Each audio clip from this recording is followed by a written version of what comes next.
Hallelujah, call it all Yahweh, Baruch Hashem Yahweh. Shabbat Shalom Aleichem, Mishpachah. How y'all doing, family? Climb on in. Y'all see we late a little bit. You know what I'm saying? Bless the name of Yahweh. We're going over part 2 of a blueprint to a Hebrew revolution. Today we're going to talk about the Israelite woman, though.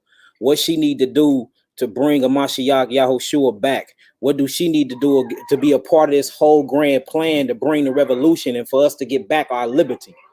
So we're going to talk about that today. Y'all climb on in. We're going to get started. Agdano, shalom, shalom, alakam, Mishpachah. How you doing? Shalom, shalom, Melkai. Ree Marie, how you doing, Queen? Lisa B, y'all climb on in. Let's get it started. We're going to wait till y'all get in here. We're going to get it started. We're going to pray in, and then we're going to get it out. Here you go, y'all. Here y'all go.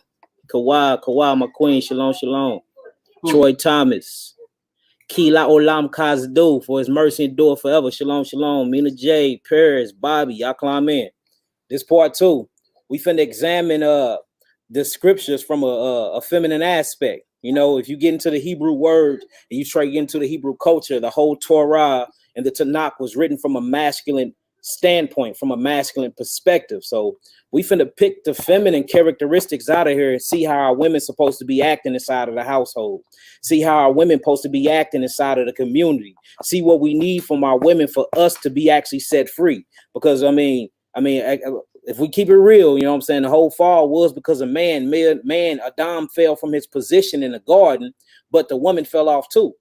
As we read, we see what Kawhi did inside of the garden. She ate from the forbidden tree. So we got to bring that back into unity, and we got to bring righteousness back into the relationships. Men need to be men. Men need to get their strength back. Men need to be fathers, need to be farmers, get into agriculture, learning combat training, all the things that we did back in the ancient days. That's what's going to get us back our liberty and set us free. We got to be righteous men who's keeping the commandment of Yahweh. So y'all climb on in. Let's get it. Let's examine the women aspect today. We got enough people in the room. Drew, my brother, shalom alaikum. I got that beat too, boy. That beat go hard. Hallelujah. I told I rabbi for that, brother. All right, let's get it. Come on, let's pray on in. Aniyah. We face the east and we get on our knees for Yahweh. So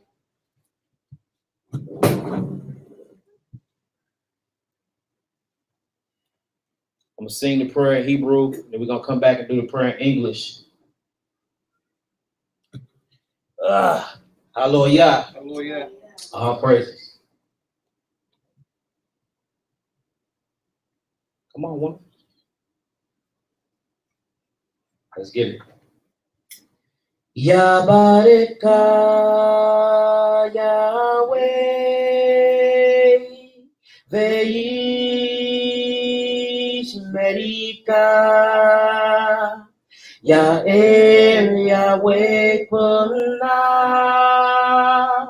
Elika Viuneka Yesa Yahweh Puna Elika Veyasen Shalom Veyasen Shalom Yabareka Yahweh Veish Merika Yahweh Puna Elika Vihuneka Yesa Yahweh Puna Elika Veyasen Shalom Veyasen Shalom. Amen. Hallelujah. Hallelujah. Hallelujah. Hallelujah. Amen. The Most High shall bless you, and the Most High shall keep you, and he shall shine his face upon you. He will bless you, and he will keep you, and he will partake unto you peace. Amen. Hallelujah. Let's get this lesson started. No. Yeah, I hear you, Noah. Roar, lion, roar. Let's get this lesson started again. We're going over the blueprint to a Hebrew Israelite revolution. And last time we talked about the Hebrew so-called Negro man, so-called black man. Now we're going to get into the so-called black woman, the Hebrew Israelite woman, the Ish, and the Isha, and what she's really supposed to be doing to bring this together. Because I mean, if you actually think about it, the woman is very, very important and a part of this equation to keeping our liberty and to getting to the promised land. We have to rehearse here on earth before we even able to take the kingdom. Right. You know what I'm saying? We got to do this here on earth first. Practice make perfect. Perfect. That's the whole reason for his feast days. That's the whole reason for his traditions, his appointed times, his oral traditions, and all of that. So we got to make sure that we are practicing these things. We see that they did community living in the ancient text. So why are we not doing community living now? We see that the man was the provider of the household. The man was the hunter. So why are we not providing for our households now? We see that the woman was the shamefaced woman. She was the one into agriculture. She was the shame one, had her head down, listening to her man, taking instructions from her man. You see that? Called her man Lord. What happened to that Hebrew woman? Once we get these things back and all these pieces to the puzzle get there, then the big picture is shown. Then Christ and his army, Yahweh Zebaoth, can come from Hashemayim, the heavens, and come down and take back this planet. But until then, what's going on? What are we doing? We need to be practicing. We need to be practicing. Y'all climb on in. We're going to get it started. Y'all climb on in. We're going to get it started, everybody. Hallelujah. Baruch Hashem Yahweh, Baruch Atah, for everybody that's on the chat. And the Most High bless y'all and keep y'all. He shall bless y'all and keep y'all. Thank y'all for all y'all donations, y'all support. Y'all really keeping this thing up. So all praise to that. So we're gonna get this started. I'm gonna share my screen with y'all. We're gonna go get straight to it. Let's go to Mikha'el. Go straight to Proverbs 31. We're gonna start from there. We're gonna pick everything apart from there. All right, so let me share my screen with y'all. Sure. Let me know if I'm moving too fast. Let me know if y'all got any questions. Do I need to slow down and re-explain anything? Because I want all of us to get this. Because this is very, very important. All right. All praises. It's all good. We in Proverbs. Proverbs. I'm in Psalms. I'm in Telahim, man. I'm going off. Book of Proverbs, chapter 31. I speak a lot of Hebrew too, y'all. But I make sure I keep the English with it, just to get our people familiar with the ancient language.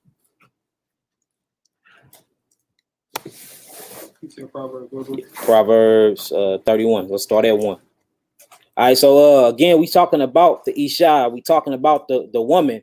But whenever you get into scripture, it's kind of hard just to talk about the woman, because the man is going to always be in the midst, because he is the head and he's the first creature. He's the first thing here. And then the woman was created from the man. So our whole subject today is actually talking about the woman, bringing the woman back in balance. But notice how the man is going to be mentioned first. He always mentioned first because he is first. He's the head of the household. Before we get started, the man's purpose is to be king, priest, and prophet over his household. He's king over his household, meaning he rules his household. He don't have to rule it with an iron fist, but he must rule his household and not give his strength to the woman. He must be priest over his household, meaning he is the Lord over that household. He's intercessing for prayers. He the one lifting up prayers in the morning and doing the holy praises and sacrifices on the behalf of his family. Last but not least, he must be Nabim, the prophet in his household, meaning he bring forth the word of Yahweh to his household. So once we reestablish these things and we return to being kings, priests, and prophets in our household, now we able to be that way for the whole community. But how are we going to start a community or try to do big things when we don't even have our house in order? So we have to get our house in order first. Then once we get that, now we can start helping out the community. So let's talk about it. So we talked about the man. We talked about the Ish last week. Now today we're talking about Isha. We're talking about the woman. Let's get it. Proverbs chapter 31, verse 1. If y'all can hear me online, if y'all can see the my screen and everything, type in some 9s for me. We'll get it started. No.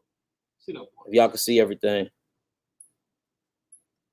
Type in some 9s, we'll get it started. I want y'all to keep up. If y'all can see everything. Well, I sound good. Okay. All right, let's get it out. Proverbs chapter 31, verse 1. And we're going to read this real slow for y'all. Let's get it. The words of King Mikha'el, the prophecy that his mother taught him. Now, so in examining this text, it starts off the words of the king Lemuel.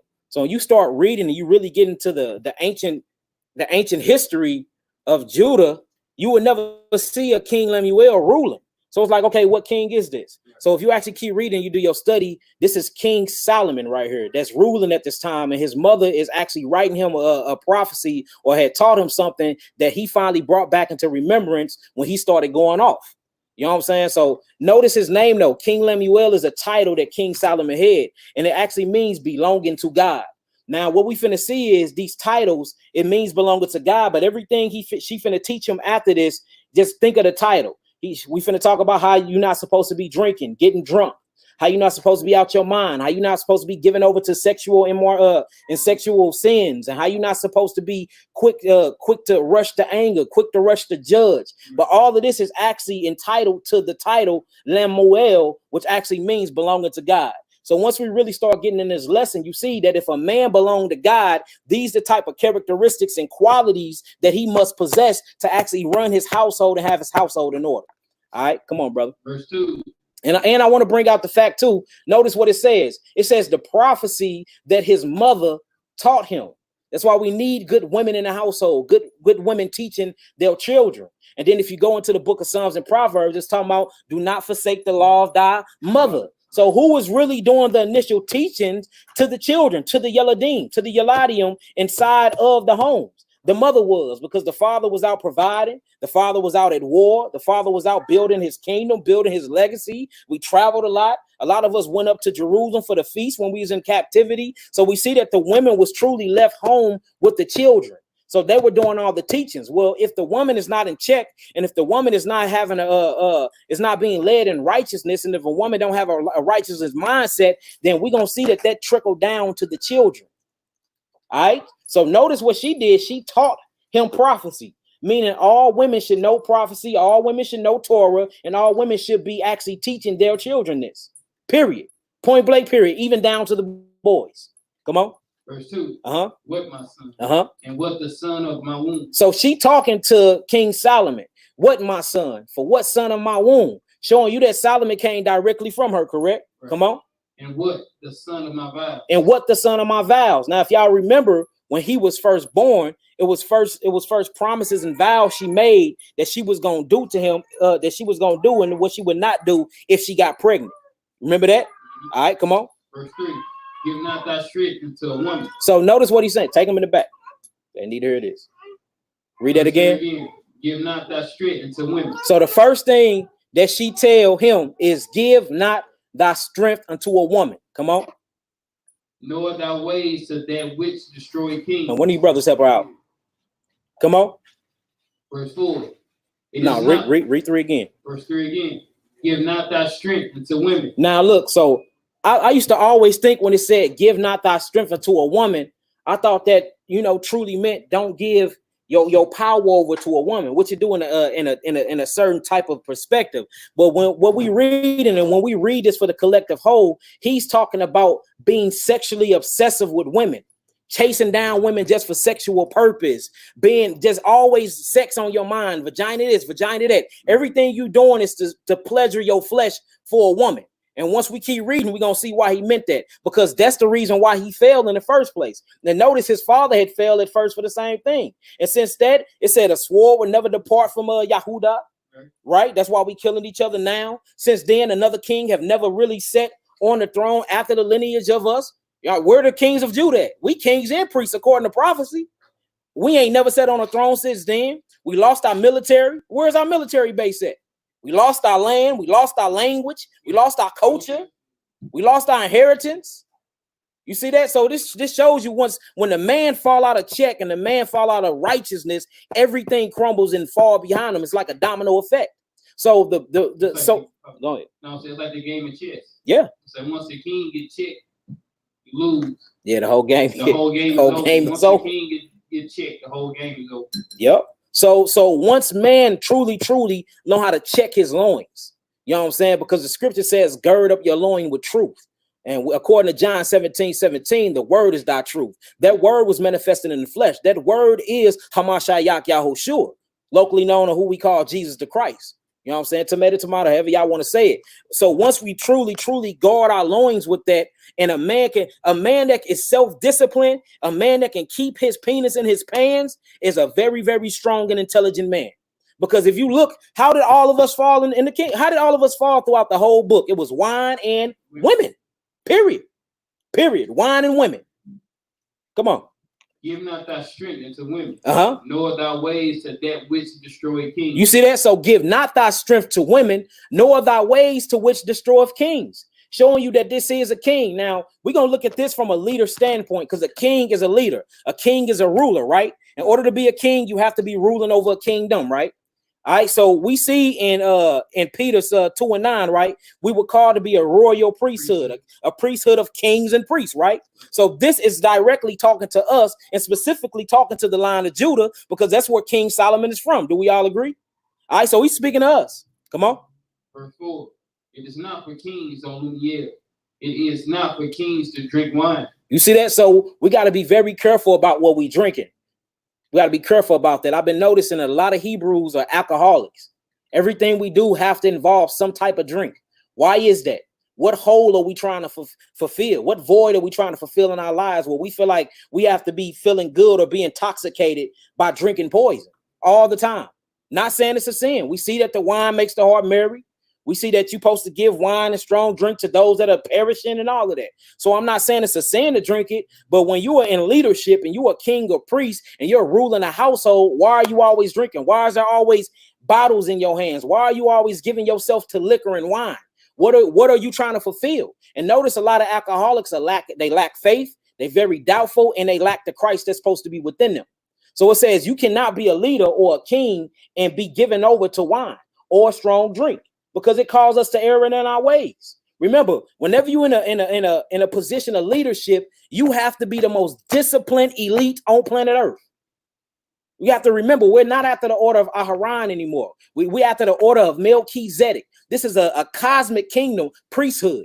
Bro, the whole type of commandments that we take is totally spiritual now on a whole total different level. On a whole total different level. So if you know that's drinking, if you have more than one glass, it's going to have you off, or it's going to have you misinterpreting things, or it's going to have you judging correctly, or you're going to be running around here like a dog with the pink thing hanging out. You shouldn't be drinking. You shouldn't be drinking at all.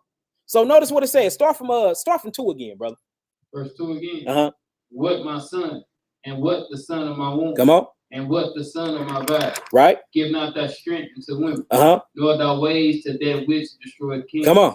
It is not for kings, O Lumiere. It is not for kings to drink wine, nor for princes strong drink. So that we're not supposed to be drinking wine or strong drink. Now, of course, getting married, that's cool. We have agreement. If we can drink around our wives, but we're not finna be just in the congregation tossing up bottles no more, because things happen. And then what happened if a devil jump on somebody and we got to cast that devil out? How we going to lay hands and cast that devil out and we intoxicated? Right. We get our butts whooped by Hashatan.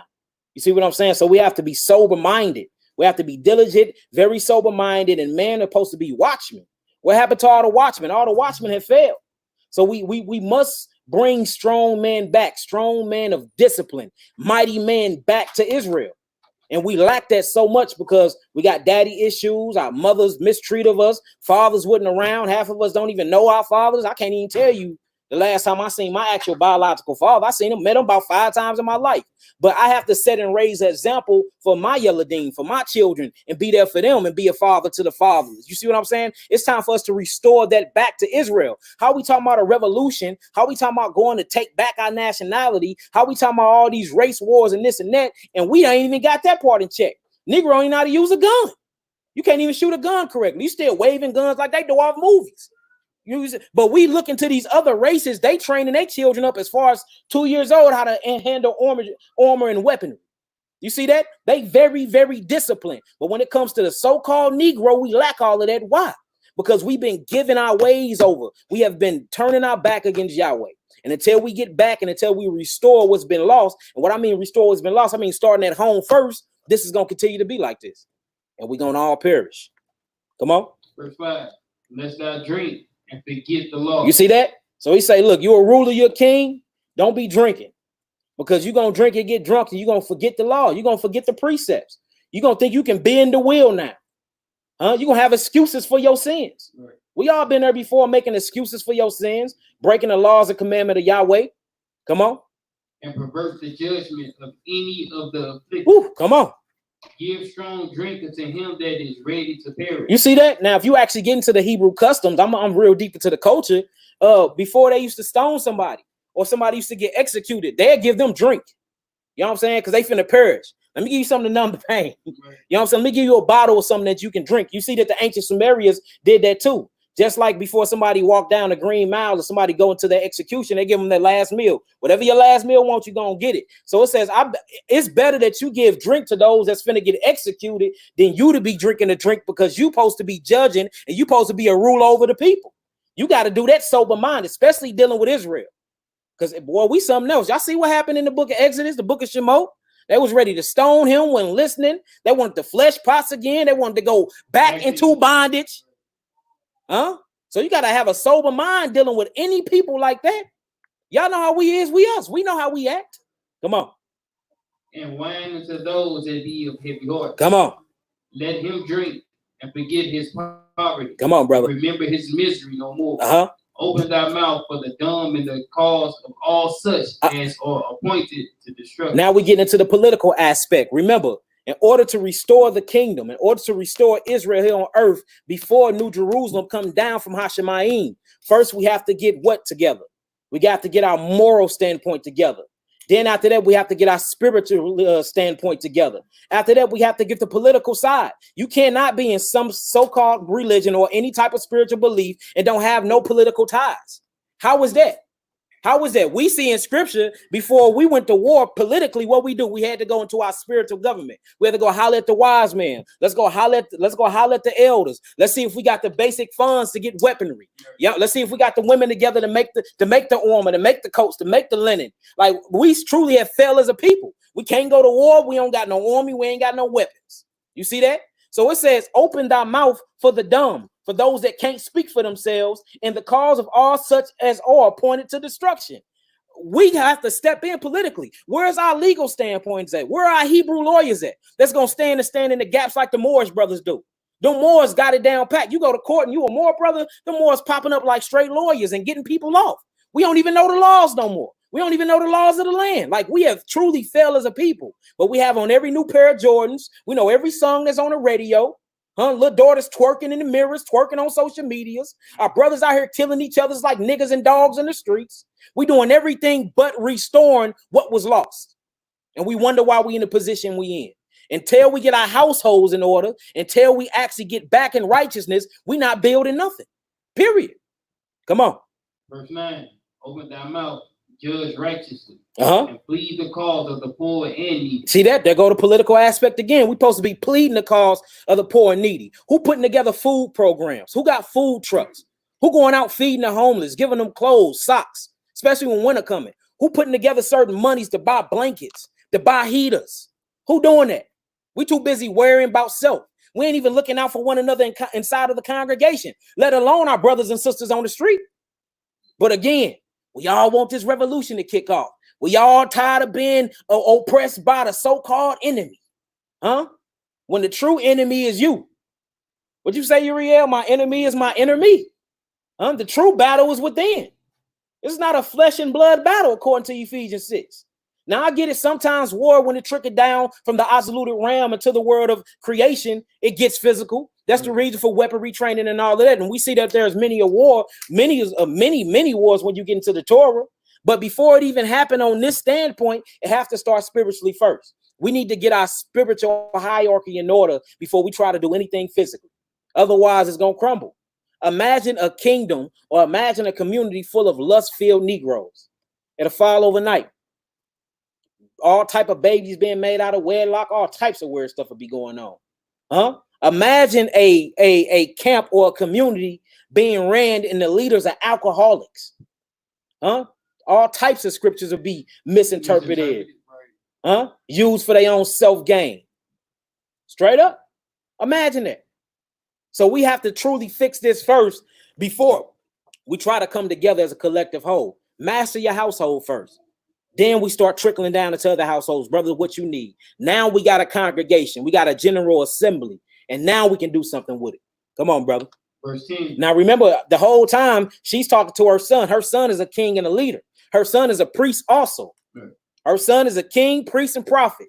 King Solomon was. He fell, but he was that. His father was the same thing. His father was the same thing. It's something about that line of Judah. See that? Under Aaron, they was only priests. But when you get under the line of Judah, since Christ Hamashiach Yahushua came from us, we a line of king, priest, and prophet. That means we have to cover all them aspects. Straight up, we supposed to be healing. Didn't the priest heal? Huh? We supposed to be battlefield ready. Who was on the front line during war? When did the priest? Blowing the trumpets? Like, we missing all the cultural aspects of what we talking about, but yet we want a revolution. This ain't no Black Panther organization. We not leaning to the understanding of the world, how to restore Israel. We have to go back to the blueprint, which is the Torah, the Bible, the law, the statutes, the commandments, the judgments. It's time for us to get back to it. Come on, brother. Verse 10, who can find a virtuous woman? Now look, now we read all this. Now notice that she's talking to her son Lemuel. Right. Now Lemuel means belonging to God. So we see that a man belonging to God have to be sober-minded. He can't be giving himself to drinks. He can't be being intoxicated all the time. We see that he have to have his political game in order too, meaning he have to be out there for the needy. He have to defend the people that cannot speak for themselves. So we see that. Now we see his name is Lemuel, meaning belonging to God. Now we see that he needs a virtuous woman because he's a leader. So see what it says. Who can find a virtuous woman? Now we finna start getting into what the woman's supposed to be inside of the community. Because last time we talked about the man, we got on the man, didn't we? Right. But this time we are on the women. How are you supposed to be mentally, physically, emotionally, all of that, for you can help out your man, for we can actually bring this revolution, for we actually can kick this thing off. Because look, in order for the woman to be in order, the man got to be in order. In order for the man to stay in order, the woman got to do her job. Imagine being at home and imagine working for the heathen all day, working for the enemy, then come home and you don't even have peace in your own household. Huh? Imagine that. That man ain't finna be walking righteous for too long, straight, unless he get rid of your butt, unless he get rid of you. But a lot of us are very addicted and in love with the vagina and not the idea of an actual virtuous woman. So a man will stay put up with a woman because the vagina good and not get rid of her because she's not changing for her ways. And I know we don't like to talk about these things, but these are real life situations and this stuff need to be examined. And that's why I say don't give your strength to that woman. You have to have discipline. You got to know when to cut off. The scripture says if a woman go which way you not let her, it says give her a bill of divorce and cut her off from your flesh and let her go. That's what it say. It's plain and simple as day. Come on, out. So who can find a virtuous woman? Come on. Verse 10 again. Who can find a virtuous woman? For her price is far above rubies. You see that? For her price is far above rubies. Come on. Verse 11. The heart of her husband doeth safely trust in her. Imagine that. Now, what's the spiritual characteristics of this woman if the heart of her husband do safely trust in her? This got to be a very virtuous woman. She must be doing everything to please Yahweh, which is pleasing her Lord, which is her husband. Where a man can straight trust in his woman. Can we honestly say that today? That we truly 100% trust in our women? Know that they're going to do right by us? Know that they ain't going to be out here doing things? Know that they ain't on Facebook shaming our names? Taking provocative pictures? Doing all things to be seen? Can we say we see that? Let's read that again. Let's go back. Go back to 10 again. Start that all over. Verse 10 again. Who can find a virtuous woman? For her price is far above rubies. The heart of her husband doeth safely trust in her. Now look, but the beautiful thing about learning Hebrew, right? So when you're reading out through the whole Proverbs, right, and you finally get to verse 10, where it says, who can find a virtuous woman? The beginning of every verse is the Hebrew alphabet. The Avarim Aleph Bet. So verse 10 is literally a left. So it's showing you a checkoff list. A left, who can find a virtuous woman? That's the first verse. It's kind of like the book of Psalms 119. When you go through all of them start off with a different type of Hebrew letter. Why is that? That's because we were supposed to be learning this, and this is an actual checklist. So this is an actual searching list for man, but it's a checklist for the woman. So I need to be looking at these things when I'm looking for a wife.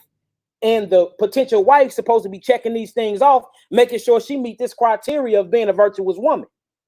Y'all get what I mean?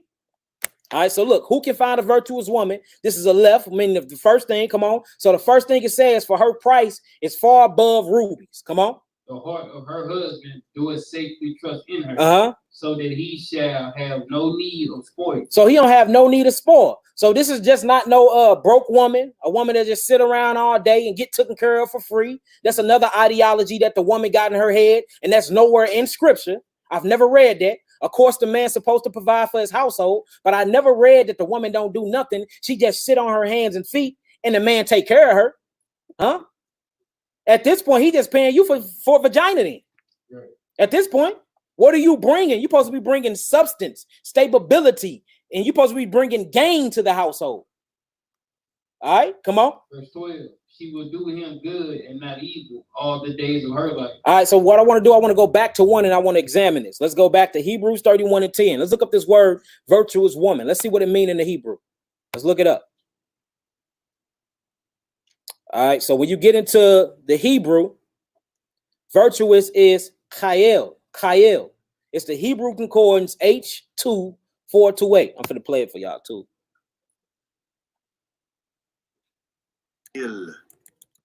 Mikha'el. All right, Mikha'el. Now let's look it up. This is what it means. Now, virtuous woman actually means, can you read that, bro? Let me blow it up for you. Start off with this one right here. It says valor. Valular. Violent. Host. Forces. Violent. Strength. Riches. Wealth. Power. Substance. Might. Strong. Army. Man of valor. Now what that say right there? It says strength. Might. Efficiency. Wealth. Army. Strength. Ability. Efficiency. Wealth. Force and army. Let's go down to the strong. So look, the strong says probably a force, rather of man, means of other resources, an army, wealth, virtue. It says valor, strength, able, to be able, activity, army, band of man, soldiers, company, a great force, goods, host, might, power, riches, strength, strong, substance, train. You see that? Virtuous. So who can find a virtuous woman? Who can find a woman of power? Who can find a woman of strength? Who can find a woman that is able, a woman that is active? Who can find a woman that her mindset acts as an army of soldiers? Imagine a woman that powerful. Her mindset, her spiritual mentality is like a whole army of soldiers. Imagine that. It says forces, goods, host, might, power, riches. Well, her mentality is rich. Mentality is rich. Strength, strong, trained. Man, that's beautiful. So when you actually look up the word virtue or virtuous, the Hebrew word for that is Mikha'el or Khalil. All right, now let's go back. Another thing, we look up that word valor, it's VALOR. The definition, it means great courage in the face of danger, hey, bring me some napkins, especially in battle. Charles, bring me some napkins. Go ahead and read that one more time. The word valor, it means great courage in the face of danger, especially in battle. So look, this lets you know too, women think that, I don't have no purpose. I mean, you got purpose, but I don't have I can't find myself. You changing me from being me. The Most High, I need my own purpose in this world. Your purpose, you were created to be a help me. That's your purpose. Your purpose is your man's. That's your purpose. But your power is in embracing that purpose right there. So a lot of women are out here trying to find their purpose. Your purpose is in your husband. If you don't have a husband, it's in your other husband, which is Christ Hamashiach. You see that? That's the purpose, is to bring the full will of Yahweh into fruition. That's the purpose. And then if you see, by her being this way and by her being submissive, it says that she is resourceful, being this way. She is as a strength of an army, being this way. She bring wealth to her household, being this way. She bring virtue and power, being this way. She brings strength to her household, being this way. She bring might, power, and riches, all of that. So it's actually a power in your submissiveness. It's actually a power and beauty in your silence, according to scripture. You see that? That's deep, because we got a lot of women out here that think that they're supposed to be doing their own thing outside of their husband. But if you actually get into Genesis 2, where we finna go, we see that is not so. That's not so at all. The sole purpose of creating the woman was for the man. But y'all have fell out of that position. Y'all want to do your own thing now. And that's the reason why the order has been changed. That's the reason why y'all ruling and running the households now. And that's the reason why the man is a noodle back Negro and just letting the woman run over him. But you want to run a community though. Huh? You want a Hebrew revolution. You want to kick off a race war, but you can't even keep your woman in check. Huh? You can't even keep your woman in line. So you failed before you started? You failed before you started. Straight up. So look, let's stop this right here. We're going to go back to it, but I want to go back to what I was talking about. Let's go to Bereshit. Let's go Genesis. Genesis chapter 2, and we're going to see how Yahweh created man, gave him everything. This lets you know how important fathers truly is. The father is so important. He played the most important role in the household, man, because the fathers who train up the children. You know what I'm saying? A lot of women straight have daddy issues. You know what I'm saying? They don't even know what a good man is because either their father was in the household and wasn't a good man or their father wasn't around. So now they base you being a man from a woman's perspective. And that ain't how the scripture do it. You have to be a man according to the masculine perspective of what Christ told us to be. Not your a man can never be the definition of a woman definition. The definition of a man is in the Bible. That don't come from a woman. That come from Yahweh himself, how to be a man of strength, a man of courage, a fearless man of honor. You see what I'm saying? That's the definition that Yahweh gave us, not the definition that a woman think we supposed to be. But whenever you lack being a father in a household and training and raising up your daughter the way she's supposed to be, they start thinking for themselves. They learn things on themselves. Then every Negro in their life is whack, messed up anyway. So it's like, my daddy wasn't there for me. What I need, you know what I'm saying? The only thing I need is for you to provide. I can sit on my hands and not do nothing, and you take care of me. But if you get into the culture, the woman was a hard working woman. Now, did she work for the white man? Of course not, because her father or her husband was a provider. But did she work? Yes, she did. She was in them fields. She was planting vineyards. She was buying property. She was knitting. She was making clothes for a household. It says that she raised at night just to make sure food was prepared for her husband and children and her handmaids. You see what I'm saying? She went out and she had bread. She had money. So her husband taught her how to be an entrepreneur. That's deep. I don't know about y'all, but that's deep to me, because the Negro woman got it now in their head that, you know, man supposed to provide and that's it. I can be at the crib. I can do what I want to do. I can be rebellious. Negro, you pay bills and that's what you do. That's a construct. And that's Babylon mentality that our women have drawn and bought into, because the fathers and the husband has failed as men in the earth. We have failed tremendously. And it's time to really get that and gain that back.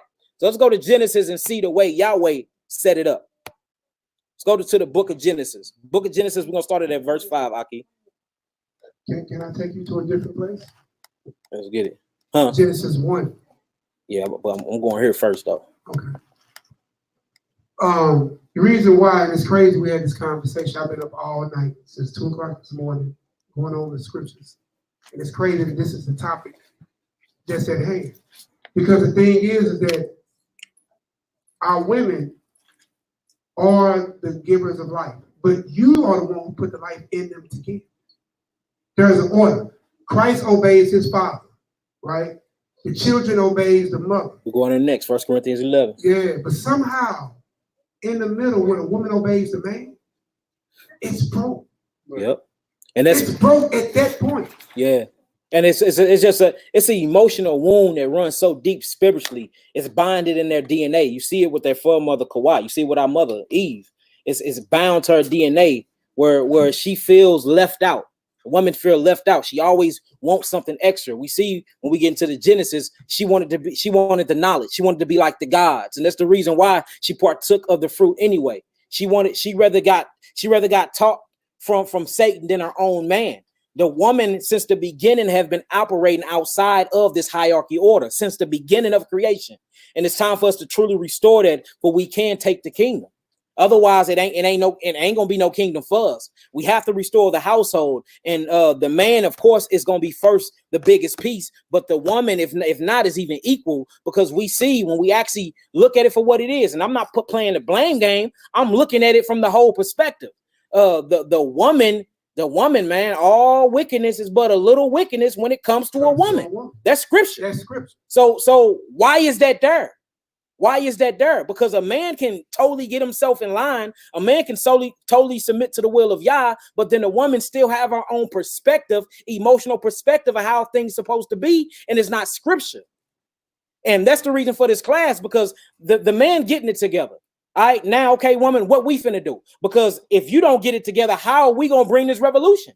Huh? I can't be at war bringing a revolution in the streets, saying that the kingdom of heaven is now, Hashemayim is now, and then I go home, and then you trying to rule over me, or you trying to bring you're bringing tyranny to the household, or you're trying to manipulate through witchcraft, which is putting trying to basically put that force out there. And that's another thing, the subtle wickedness of a woman. I'm not talking about a woman that talks back.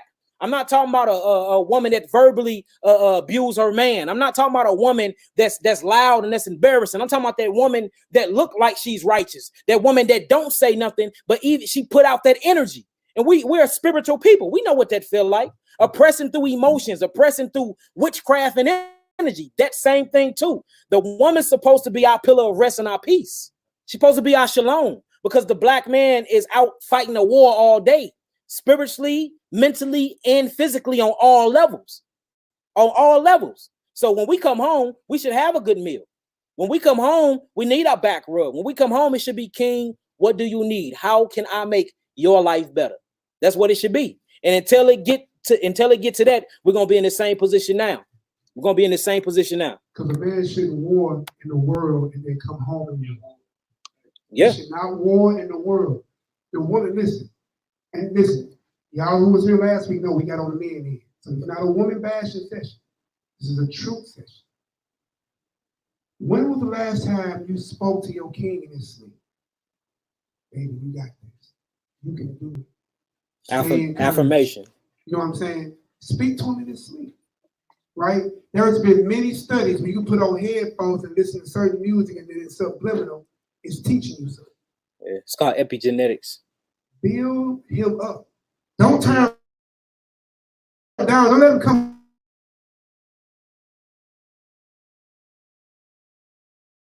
He put his life in you. He's trying to build for you. And like he said, the world is against you, black man. Did you know that? We were trained to hate our women. And our women were trained to be independent. I'm getting into all of that. All right. Yeah, all right, let's get it. So look, let's go ahead, brother. I got a question. With that being said, even to give you a mic, brother, because we want our people to hear it. Okay, with that being said, what I'm saying, we are the Jews of Yahweh. We the Hebrews, we the Israelites. We want the tribe of Judah. Now, with that being said, I just want clarification, because I know that in Genesis, in the Bible, it talks about two creations.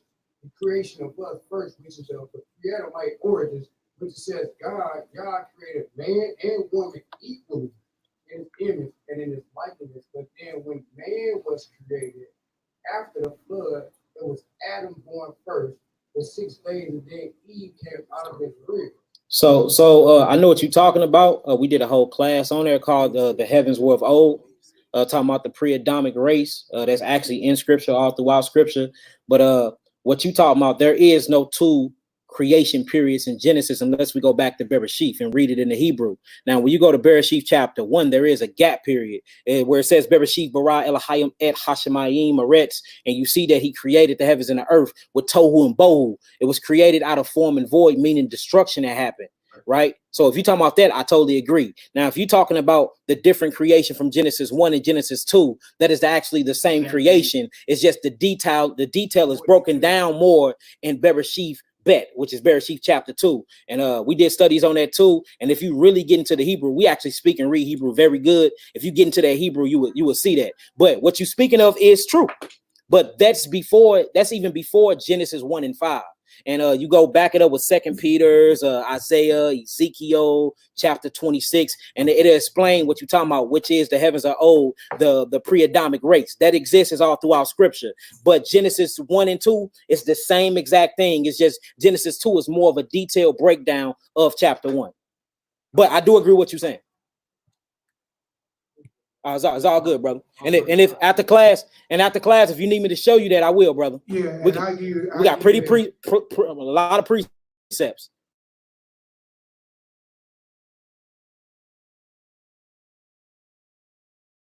The ice age that happened before Noah's flood, the pre-Adamic waters, the primordial war, all of that, man.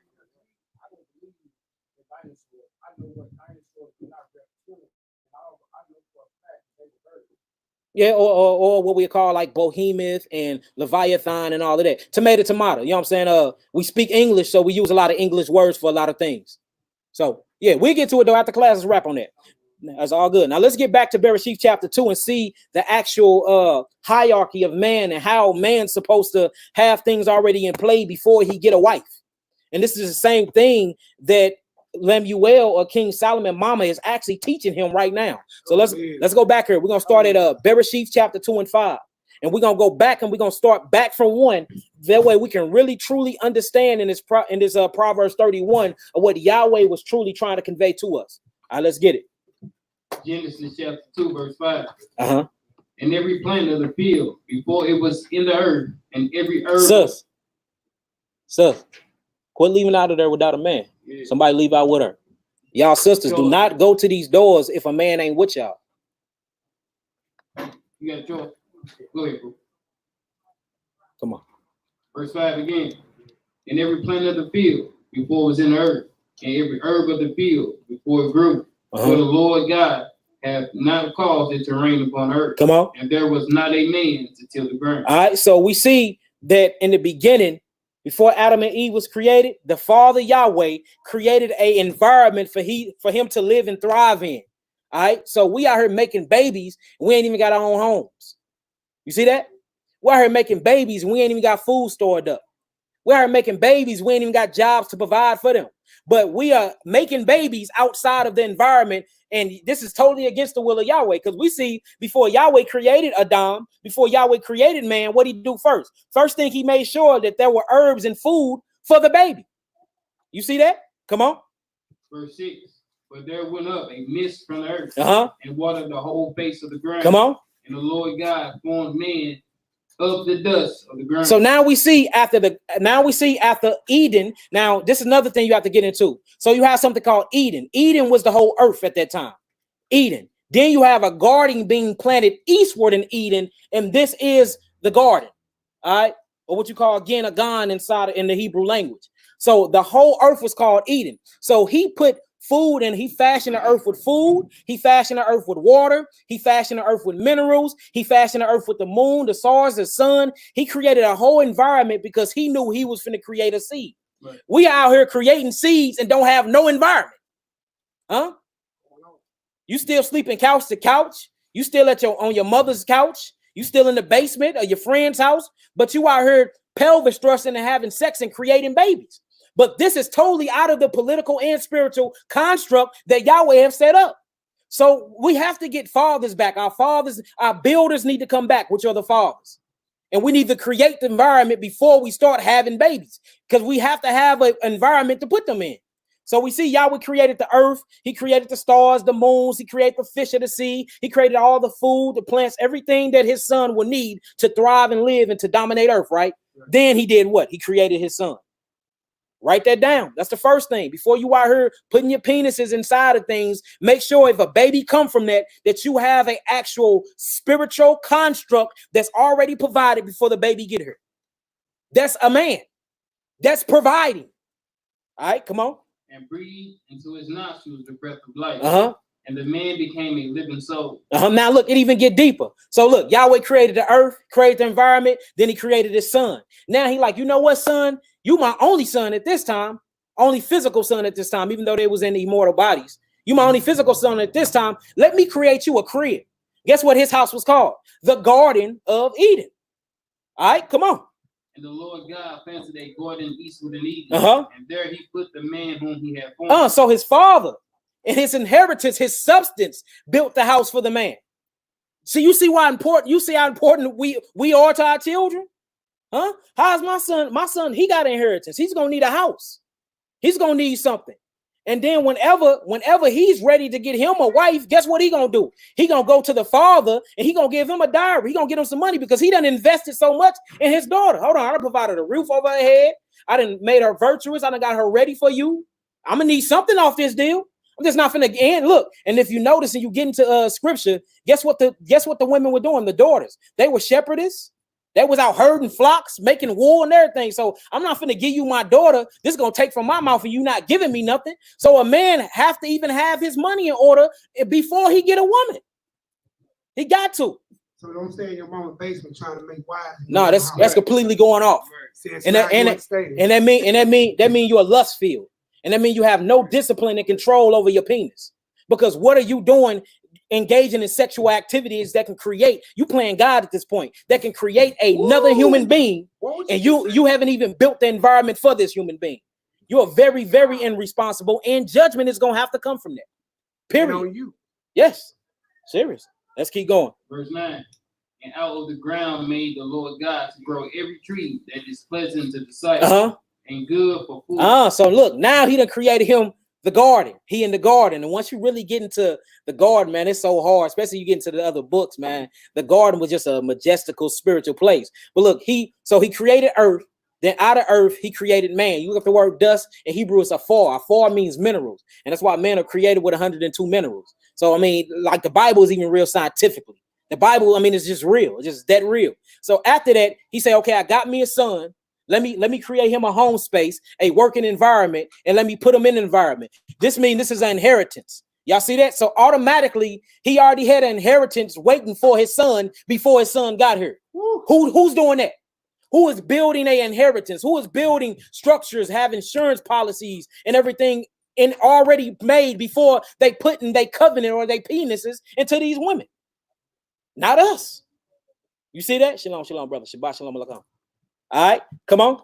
And good for food. And what? And good for so food. Look, not only did he give him the house already had food in it. Already had food in it. Huh? That's what I'm trying to do for my boys. Straight up. You should be doing that for your son. You should be doing that for your children. Creating an environment for we can give them something. That way, when they do want to take a wife, it's already provided for. Because that's the structure of the Bible. See, this is the blueprint of Hebrew Revolution, not the Black Panthers, not the NAACP, whatever you call it. Not all these other things that we're talking about, but this is the actual spiritual and political construct that we need to bring Christ back, to restore Israel. We have to practice these things and get these things in order before anything else gets come into play. Come on, brother. The tree of life also in the midst of the garden. You see it now. Look, this is the crazy thing. Not only did he have the food inside the house, remember the trees represents Etzah, which is Etzah or Etzel is actually trees in Hebrew. These were angels inside the garden. That's why he said you can eat of every tree, but you can't eat from this tree because this tree is knowledge, good, and evil. Well, how is this a tree and it's knowledge, good, and evil? Obviously, this tree is a man. You can back that up with Ezekiel chapter 28. So look, we have inside the garden, we have food, which means the provision. We have the house, which is the garden itself. You have priests inside the garden, which is the ministering angels. You have Christ inside the garden, which is the tree of life, to live eternal, right? But it's always something else inside that, in the midst of that garden. The war, the battle, Hashatan, but so showing that you're going to have to be king, priest, and prophet over your household. Did Adam keep this? He didn't. That's the reason why the woman fell. Because he fell from his post. We have to be watchmen. And we have to know that these women are our weaker vessel. Not saying that y'all weak mentally or physically, just saying that y'all are lesser in us. But y'all are very important because it said that man looked out in the vast garden and said, dang, I see the animals humping and recreating. I see everybody, the birds humping and recreating. Dang, Yahweh, where is my help meet? You see that? So obviously we need women. So it ain't like y'all just a fly on a wall or something like that. Y'all are very, very important. But man have to get his structure in order first. Come on. And the tree of knowledge of good and evil. And a river went out of Eden. So it got good water too. Can't survive without water. Can't survive without food. We got counsel. We got water. We got food. We got all of that. And we're going to see he's going to give his son a job.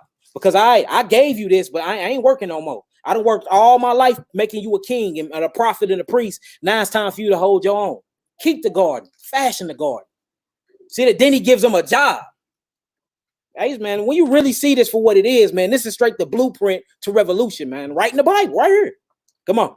And a river went out of Eden to water the garden. And from thence it was parted and became into 4 heads. Come on up. The name of the first is Pisces. That is which compasses the whole land of Eden. Where there is gold. Oh, he had money. Ain't gold the first currency exchange? Isn't it still backed by gold till this day? Shoot. So hold on. He got a house, he got food, he got water, he got spiritual advisors, which is the trees in the garden, and he got land, and he have the tree of life, which is Christ, meaning he's in the word. Now he got money. He working with something. He got precious metal, precious gold. Here it go right here. These are the what you call it, the credentials. Right. These are the credentials you need to be a Hebrew Israelite man walking in righteousness in this earth. Come on. That's good credit. That's good credit. Yeah, that's good credit. What would you say? That's good credit. Spiritual credit. He's an owner and possessor. They had experience in transunion with the creation. Verse 12. And the gold of that land is good. There is, how you say it? Brilliant. And the onyx stone. See that? So not only that, he know how to find land. His Abba father found him good land that brings good substance. See that? The land supposed to make money for you. You should never have land and still be working for the heathen. What the hell are you doing with land? The land supposed to make the money. You see that? So not only that, he had a good eye for scouting land. All right, come on. And the name of the second river is Gihon. Right. The same as that compasses the whole land of Ethiopia. And that's the reason why while we looking for our land, we make sure what we always say, it have to be what on the land? Got to be water. Have to find water, because in the Bible, that's the blueprint. You see he had land with water. You see he had land with good substance. The soil was good. You see that? It grew fruit. It grew trees that was pleasing to the eyes that you can eat from. All right, so we got to check that soil. We got to make sure it's running water on that land. We got to do all that before we bring our women in. Ain't that the blueprint? Ain't we reading this? Is the woman created yet? Oh, okay. Come on. Verse 14. And the name of the third river is Hiddekel. That is that which goes toward the east of Assyria. And the fourth river is Euphrates. Come on. And the Lord God took the man and put him into the garden. All right, so now, notice what Yahweh did. He made sure the crib was good for his son. Let me quit calling crib. That's a baby mindset. Babies in cribs. He made sure the bed or the house was good for his son. Then after the house was good, he gave him that inheritance. Here you go, son. Now it's time for you to build. Now, then after that, he gave him a job.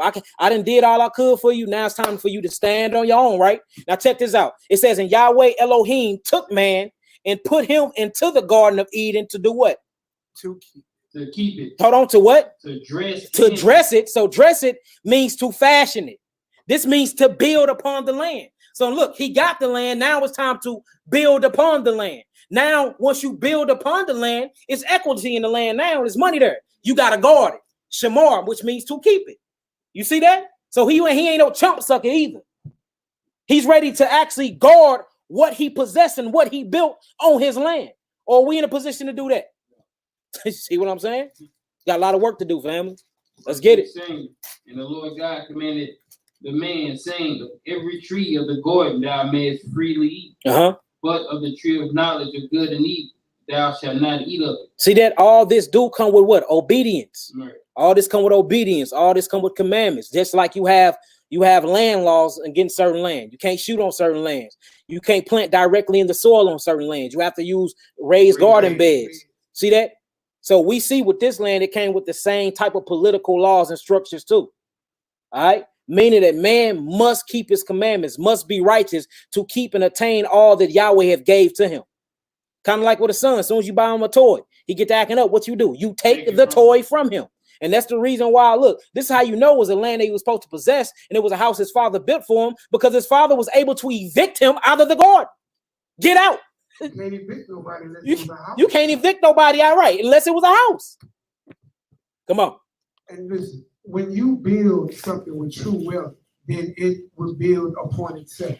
And you appreciate it more too. It will too. be residual. It was built, it was self-sustained. What that mean? Yaqui came. Yaqui had his wives. Yaqui made children. Yaqui children were maintained when Yaqui kept going. Just like, and listen, we see that in the Bible. Didn't David start building the temple, but who finished? Solomon. His son. Hey, you're getting all into my lesson, man. I'm talking about all that, man. You're going off, man. He always normal for us. Yeah, I always do this. But no, keep speaking on that. But no, it's equity. Yeah. It's no different than corporate America. Yeah. It's crazy that the woman, because this is the topic we did men last week, the woman can go to work. Her boss can say sweet, clean, be on time, dress this way, don't come yes, in. So, master. Yes, sir. Yes, sir. But soon as she come home, and the man she lay with, love with, produce children with, say, do this. Rebellion. Got me. Rebellion. Pick the mic up, brother. I already know. Pick the mic up.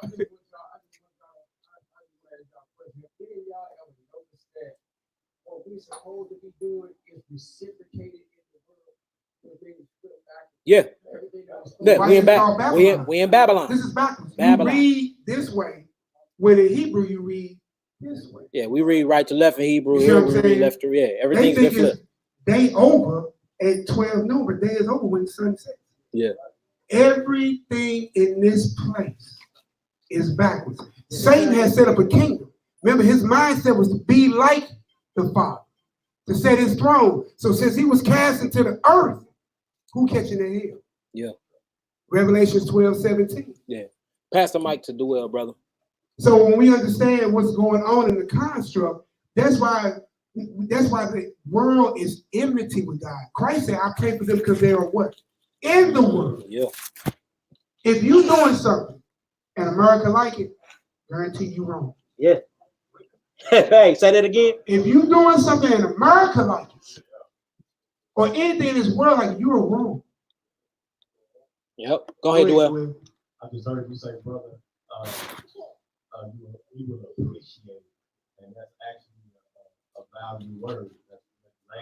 Yeah, and appreciate. Yeah, and notice when you imagine this: you built a house from your bare hands to the ground up.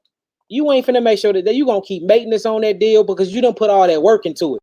Ain't no woman finna come here and do what she want to do up here. This is my house. Your children ain't finna be running around being rebellious. This my house. I built this from you know what I'm saying? You're gonna appreciate it much more because you put the work in. And that's what we supposed to be doing. Like, I don't think y'all understand. It's a book that I read called Spiritual Agriculture. It's a little bitty purple book. It looked like a little bump on the log.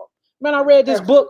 Man, I read this little pamphlet, and it was just talking about the spiritual characteristics and building something, and why he made us build Sokus, why he made us build booths in the wilderness, because we was building character, and we was showing how temporary things are. Just the spiritual and emotional aspect of building your own build you up, so it builds you up characteristically wise. It's crazy. Did I make that word up? Everybody else. Forgive me. But you see what I'm saying? So that's why men have to get their hands dirty. Men have to put their fingers inside of that soil that was created from and plant that seed. Do y'all know how good them mustard greens gonna taste that you grew or that you put in the ground? You know, I did this. You know what I'm saying? And then now you're getting into dang, Yahweh straight made it rain. Yahweh straight brought the sun out to make this grow. It make you appreciate him more as a father too. We have to get back into that. The thing with Israel, you cannot separate us from the land. That's what we did in the land. We are spiritually connected. So the more things you do in nature, the deeper you find your culture and you tap into your culture inside of your DNA. That's what we need. It's time to get back to the blueprint. Period. Come on, out. Verse 17 again. Uh-huh. But of the tree of knowledge of good and evil, thou shalt not eat of it. Uh-huh. For in the day that thou eatest thereof, thou shalt surely die. Come on, brother. And the Lord God said, it is not good that man should be alone. Now, when you get into the extra biblical endorsed books, the reason why he said that, Adam started complaining. Right. Adam looking around, he's saying animals being fruitful and multiplying because there wasn't that a commandment in Bereshit 1. He told the animals, go forth, be fruitful and multiply, all after y'all kind. So Adam he the only man around at this time. You know what I'm saying? All the other humanoids and died off during the flood, an atomic bomb that came, you know what I'm saying? That's when Satan failed and weakened the nations and all of that, which me and you gonna talk about. And then all of a sudden, Adam looking around, he like, dang, everybody multiplying and living life. Everybody got a companion. He like, where my help meet? You know what I'm saying? And notice when Adam really said, notice when Adam was like, dang, I need to help me. And this is after he noticed the tree of knowledge, good and evil. See that? So this is not a battle that we can face on our own too. We need a significant other to help us wage war in the spirit. Notice that Eve didn't get created until after the tree of knowledge, good and evil was established. That's where the word of the Lord comes from. Yeah, exactly. You see that? So when you really look at this from a spiritual political standpoint, Yahweh was like, man, I'm not finna leave him on earth to fend for himself. I have to create him a help meet, assistant, somebody that can help him fight this spiritual war. That's what y'all here for. Not to go to war against us, but to help us fight the spiritual war that we have against Hashatan. Period. Point blank, period. That makes sense, y'all. The eye don't complain about what the ear do. The ear don't complain about what the teeth do. The teeth don't complain about what the feet do. Everybody plays a role. So I had a conversation this week. Somebody put up Ecclesiastes 12 and 13. Facts. The whole duty of man, fear God, keep his commandments. But somebody, I went back and gave them this is a command. God said, be fruitful and multiply. Right? If God said it, is it suggestion or command? God never give a suggestion. There you go. So this is a real conversation. I got to pull it right here, right? So what I'm saying is, when you go back and you read, what is your purpose? Your purpose was to serve your man. Yeah, we finna read it. Let's read it. It's right here. We're finna get into it. Let's get it. Let's get it done. And yes, there's something called pre-Adamites. Adamites. Yes, it is. We got a whole lesson on it on this channel called the Heavens War of Old. And we did another one. We did another one called the Apple Deception, showing that these trees in the garden are in fact angels. It's not regular trees. There's so many precepts that prove this, y'all. And we don't even got to go into lost books. We can stay right in the Bible and convey that message. That was 5 years ago. Yeah, 5 years ago. Yeah. I'm looking at it right now. Yeah, we little ahead of our time, brother. Verse 18, Genesis chapter 2, verse 18. And the Lord God said, it is not good that man should be alone. I will make him and help me. He will make him a what? I will make him and help me. All right, now let's look up this word help me real quick. And then we're going to jump back into Proverbs 31. If y'all get some understanding so far and understanding so far on the line, typing some nines, y'all getting everything so far, amen? Hallelujah. All right, now let's look at this word help me real quick. I need to go back to the precept that you just read. Now check this out, y'all. Is it going to work? There you go. Strong's H 5828. Azer. Now you look up this Hebrew word, it's Azer. It's H5828. Check this out, y'all. Let's see what it says. Help me. It says help, succor, one who helps, a help aid. When you get into the Chaldean lexicon, where all this come from, it says, which there is, it says a helper, a aider, a female helper, help aid. All right, a female helper. Now look, let's go back to the root word.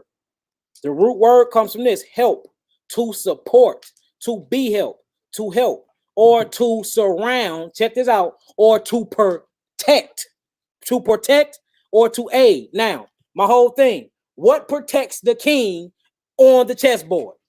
The who? Y'all was created to be our protection. I know it sounds crazy because we've been taught everything from a masculine standpoint, but now when we start getting to this Proverbs 31, y'all gonna see exactly why y'all are protectors. Period. Y'all gonna see why. Because y'all are wisdom. That's why the women in the Bible are compared to what? Wisdom. Wisdom. Yes, and wisdom keep your butt out of all types of trouble. And now when we start going back to Proverbs 31, y'all will see why she's likened onto wisdom, and why y'all see why she's called Ashet Chayil, which is the strong, mighty woman. What is she strong and mighty for? Why, when you look up her name, it says a band of armies. Why do it say a band of soldiers? Because she was made to go to war for you and protect you. Not be at war with you and causing willful harm. All right.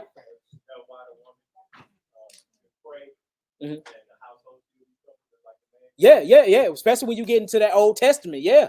Or you see certain, and I'm glad you mentioned that. You see certain people, and Duell, you see certain people being saved because the woman lineage. You straight see certain people in the Bible being saved because the women lineage. But if you actually read, if a lot of Hebrews teach it's all about the man, but according to the blueprint, that ain't so. It's not. I mean, it's just not. It's not. You be like, dang, woman got seed. Then you get into Mary's and at Matthew's. You're like, hold on. Who lineage is this? You go back to Leviticus. Huh? Yeah, you go back to Leviticus and in Numbers. Yeah. A whole woman saved the nation. Whole woman saved the nation. Because y'all, they are our protectors. Whenever y'all want us to get done with it, the women protect. That was created to help protect the man. Okay, that's pure. Yeah, that's what I'm talking about. Yeah, a woman saved the nation. Yeah, the whole nation. I'm telling. Look, hey, you ain't no warrior greater than your wife. When something go down, boy, I'm telling you, you want somebody to go to war for you, boy. All right, let's get it. Take her another room, sis. Take another room. All right, let's get it. So we back in Proverbs. So we got what that means. The helper. It means to help, aid, succor. Let's go back to this Proverbs. Proverbs 31. Yep, Proverbs 31. Now we're gonna start from verse. Man, let's start from 1 again. Now I want to bring in the other aspects because it's gonna start making a whole lot of sense. Can I get that precept? Yeah, go ahead, brother. That Genesis 1, very first chapter, very first book. Read 27 right and 28. You write it down. Genesis chapter 1, 27 and 28. Let me read. Because this was the original order. This is a command, a setup from the beginning. The man has to come back to his woman. The woman has to come back to the man. It has to be, or you can't go nowhere out and do anything else nowhere. If it's corrupt at home, it's corrupt in the community, and it's corrupt in the world. This is what I'm saying. Watch. Just look. Remember back in the days in the 70s and 60s, I was there. You can leave the front door open. The man and woman were at home. Right? You had people that had children by 10 or better, and he never left. Child support was never in place. You see what I'm saying? Come down to the woman's movement, you go just up to 19, what? 8. Okay. So then you see displacement of the man out the home, and you see Isaiah 3, what he read last week. Then you have the roles of flip, as you were talking about earlier, Babylon. It's backwards. So I'm going to read this real quick. So God created man in his own image. And in image of God created he him. Male and female created he them. And God blessed them. And God said unto them, God said, is that a commandment or suggestion? Commandment. That's commandment. Amar in Hebrew.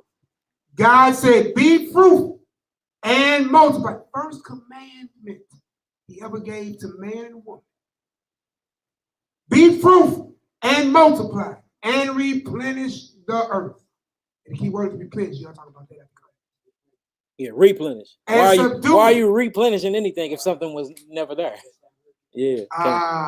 Come on. See the whole thing. And subdue it and have dominion over the fish of the sea, over the fowls of the earth, and of every living thing that moves upon earth. You was made to rule this thing. But because you fail, everything in creation. Yep. That's why he's giving you the blueprint to come back. Because the man is back, the black woman is back, then this world is going to come back. So-called black woman. So-called. All right, let's get it, brother. All right, let's get back to this. Proverbs 31, I got you. Proverbs 31, start at 1 again. 1. Now, let's pick this apart now since we got our foundation. We actually got something to go for. Now, let's really pick this apart. All right.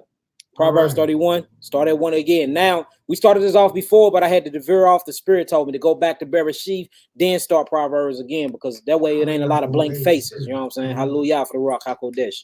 All right, let's get it.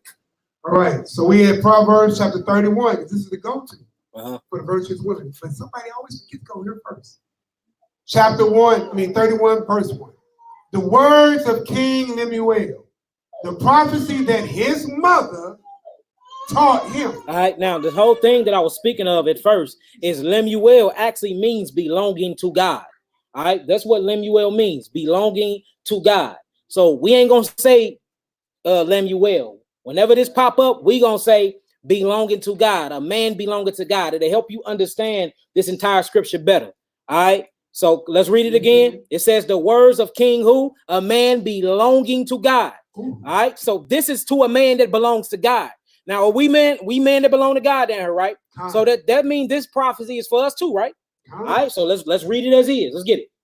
The words of the king of the man that belongs to Elohim. Come on. The prophets. Come on. That his mother taught him. Now, first thing we see that we need to check off is that the mother teaches the children the word. Period. Half the time the man is out building up the kingdom anyway. So who are the children have left home with? The woman. That's why it's impossible for the woman to work for the man. The woman's supposed to be working for her husband at home because she the one who got the children. How's she gonna take care of the children then work a 14-hour shift? How's it? It's only 12 hours of light in the day. You see that? So hold on, she gotta watch the children, plus work a 9 to 5, plus cook, plus clean, plus wash the clothes, plus mop the floors, plus satisfy you. Plus make sure your mind is at peace and at ease. Plus go do this, plus do so you telling me that this woman working 40 hours a week and still got to do all of this? No, she need to be working at home and working for you. No, sit back. Sit back. She need to be working for you. Y'all see that? That way she can teach her children. And it ain't nothing like entrepreneurship in a relationship, man. It go hard. And I'm telling you, that woman will work hard for you. For real. Especially if you safely trusting her, give her $100,000 in a blueprint. She'll come back with $1 million. She'll come back with $1 million. I swear she will. No swearing. But yes, she will. Yeah, let's get it. Verse 2. What, my son? And what, the son of my womb? Now look, this shows you the nurturing place of a woman. How nurturing, how loving she is. What, my son? What, the son of my womb? Like, she loved him. That's the reason why she's teaching him this prophecy in the first place. Ooh. You see that? Oh, yeah. What, my son? What, the son of my womb? Come on. And what, the son of my bowels? And what, the son of my bowels? Now, what I want y'all to do is hold this space real quick. I want to show y'all that this was not just King Solomon mama that was this way. Everybody mama back in the ancient culture was this way. Let's go to 2 Timothy. 2 Timothy 1-5. And we're going to come right back to this Proverbs. 2 Timothy 1-5. The women were keepers at home. The women were teachers at home. Who did they teach? The women. Their children. You see that?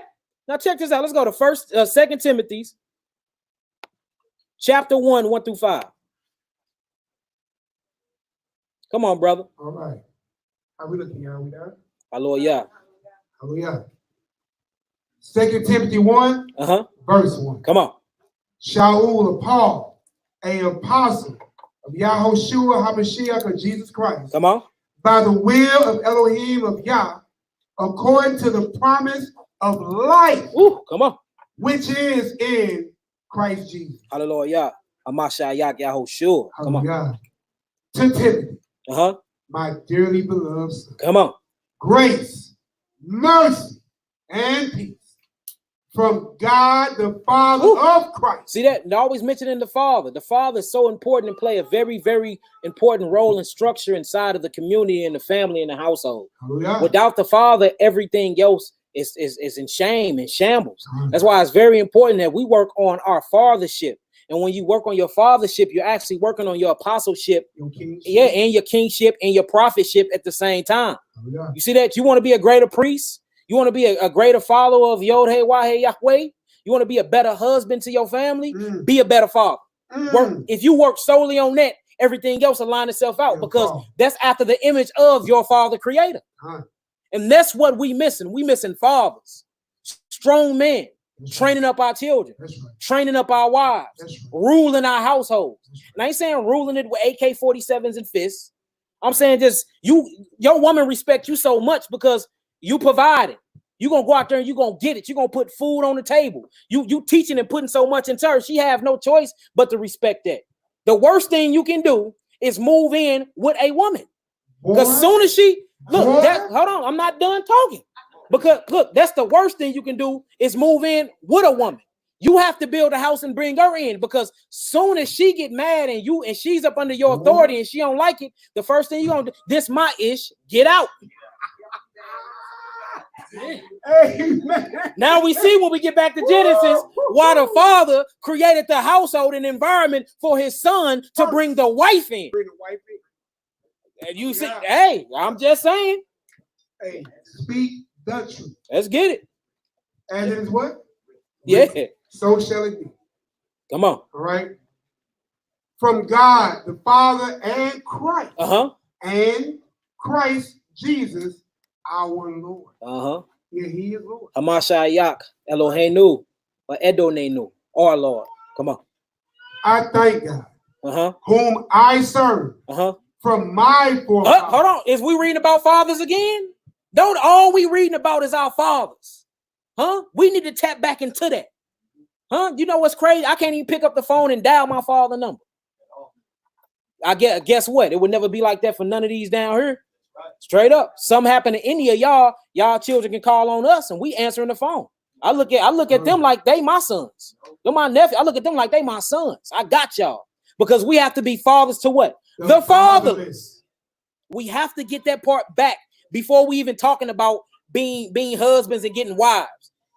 All right, we got to. And then you got a Negro that's running around, and he have 20 wives and ain't got none of these in order. None of them. None. It's a checklist. Remember, Proverbs 31 is an actual checklist for the women, but it's a searching list for the man. Proverbs 31 wasn't for the women. That was Solomon mama talking to him. So that wasn't for the women. That was for the king or a leader or apostle looking for a wife. And notice, before she got married, she was already virtuous. So we can't never say we made a woman great or we made a woman this and we made a woman that. A virtuous woman is a virtuous woman to begin with. It's always in her. She's established herself as a walking instrument for Yahweh, and that's the reason why you found her in the first place. Y'all see where I'm going? So women have to get out of that trying to find their identity through their man too, because soon as she fall off, as soon as you get rid of her, or soon as she call herself getting rid of you, she fall out of the truth. Right. Meaning her identity was established in Christ through you in the first place. It wasn't established in Christ with her. So it was false from the beginning. False from the jump. We got to watch that too. Straight up. Let's get it. Hey, look, this thing is real. And there's not nothing wrong ruling your house righteously. Ruling your house righteously don't mean disrespect or degrade. It means what it means. Yeah. And it's there for a reason. Christ don't buck up against God. Yeah. He obeyed his father until his death. Yeah. Not my will, but your will. Come on, let's get it. It's gonna get deep now. Verse 3. I thank God, whom I serve. Right. From my forefathers. Fathers again. Come on. With pure conscience. Showing that the reason why he said, I thank God who I serve from who? My forefathers. So who taught him how to serve God? His fathers. With pure conscience. You see that? We have to be king, priests, and prophets over our households. We have to get that in order and perfect that before we try to do this as a community. That's right. Straight up. Otherwise, it's gonna fall overnight. How you can't control your household, but you finna try to control 100 Hebrews? Hey, all right. Boy, it's gonna look just like the wilderness out this deal, boy. Ain't nobody making it to the promised land. All right, come on. That without ceasing, I have remembrance of thee. Ooh, come on. In my prayers night and day. Come on, let's keep reading. Greatly desiring to see thee, being mindful of thy tears, that I may be filled with joy. Let's see how important the so-called black woman is. Let's keep reading. Verse 5. Write this down, y'all. This is a dagger. This is how important this so-called Negro woman is. Let's get it. When I call to remember. So he's meditating on who taught him. He's meditating on who put certain types of characteristics inside of him and inside of his DNA. So he's bringing something back to remembrance. Come on. The unfeigned faith that is in thee, which dwelt first. Which dwelt first from who? In thy grandmother. Grandma was around. You see that? Grandma was around teaching the laws and statutes and commandments. And this is to a man. And if you really, really get into the Bible and you see the structure, you always see that the man stayed home and learned from mama and the daughter was raised up by the father. Why is that? Because the father was creating the daughter to the father was showing the daughter how a husband is supposed to look. The mother was showing the son how a woman's supposed to be. So when you get there and when you see Jacob and he went to the field to get Rachel and them, he looked in the field, he seen Rachel being a shepherdess and being a shepherd to the sheep. He like, dang, this girl go hard. She out here farming. She got sheep. She heard sheep. She putting together clothes. All this was from the father. Y'all see that? Then the mother came into the picture.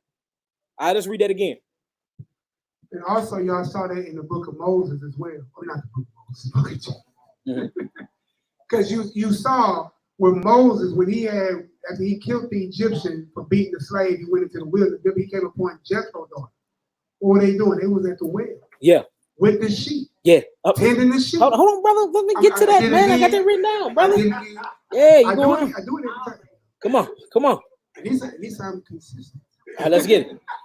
When I call to remembrance the unfeigned faith that is in thee, which dwelt first in thy grandmother Lois. Come on. And thy mother Eunice. You see that? He calling them by name. Grandmother Lois, Mama Eunice, they done straight taught me and persuaded me in the faith. Come on.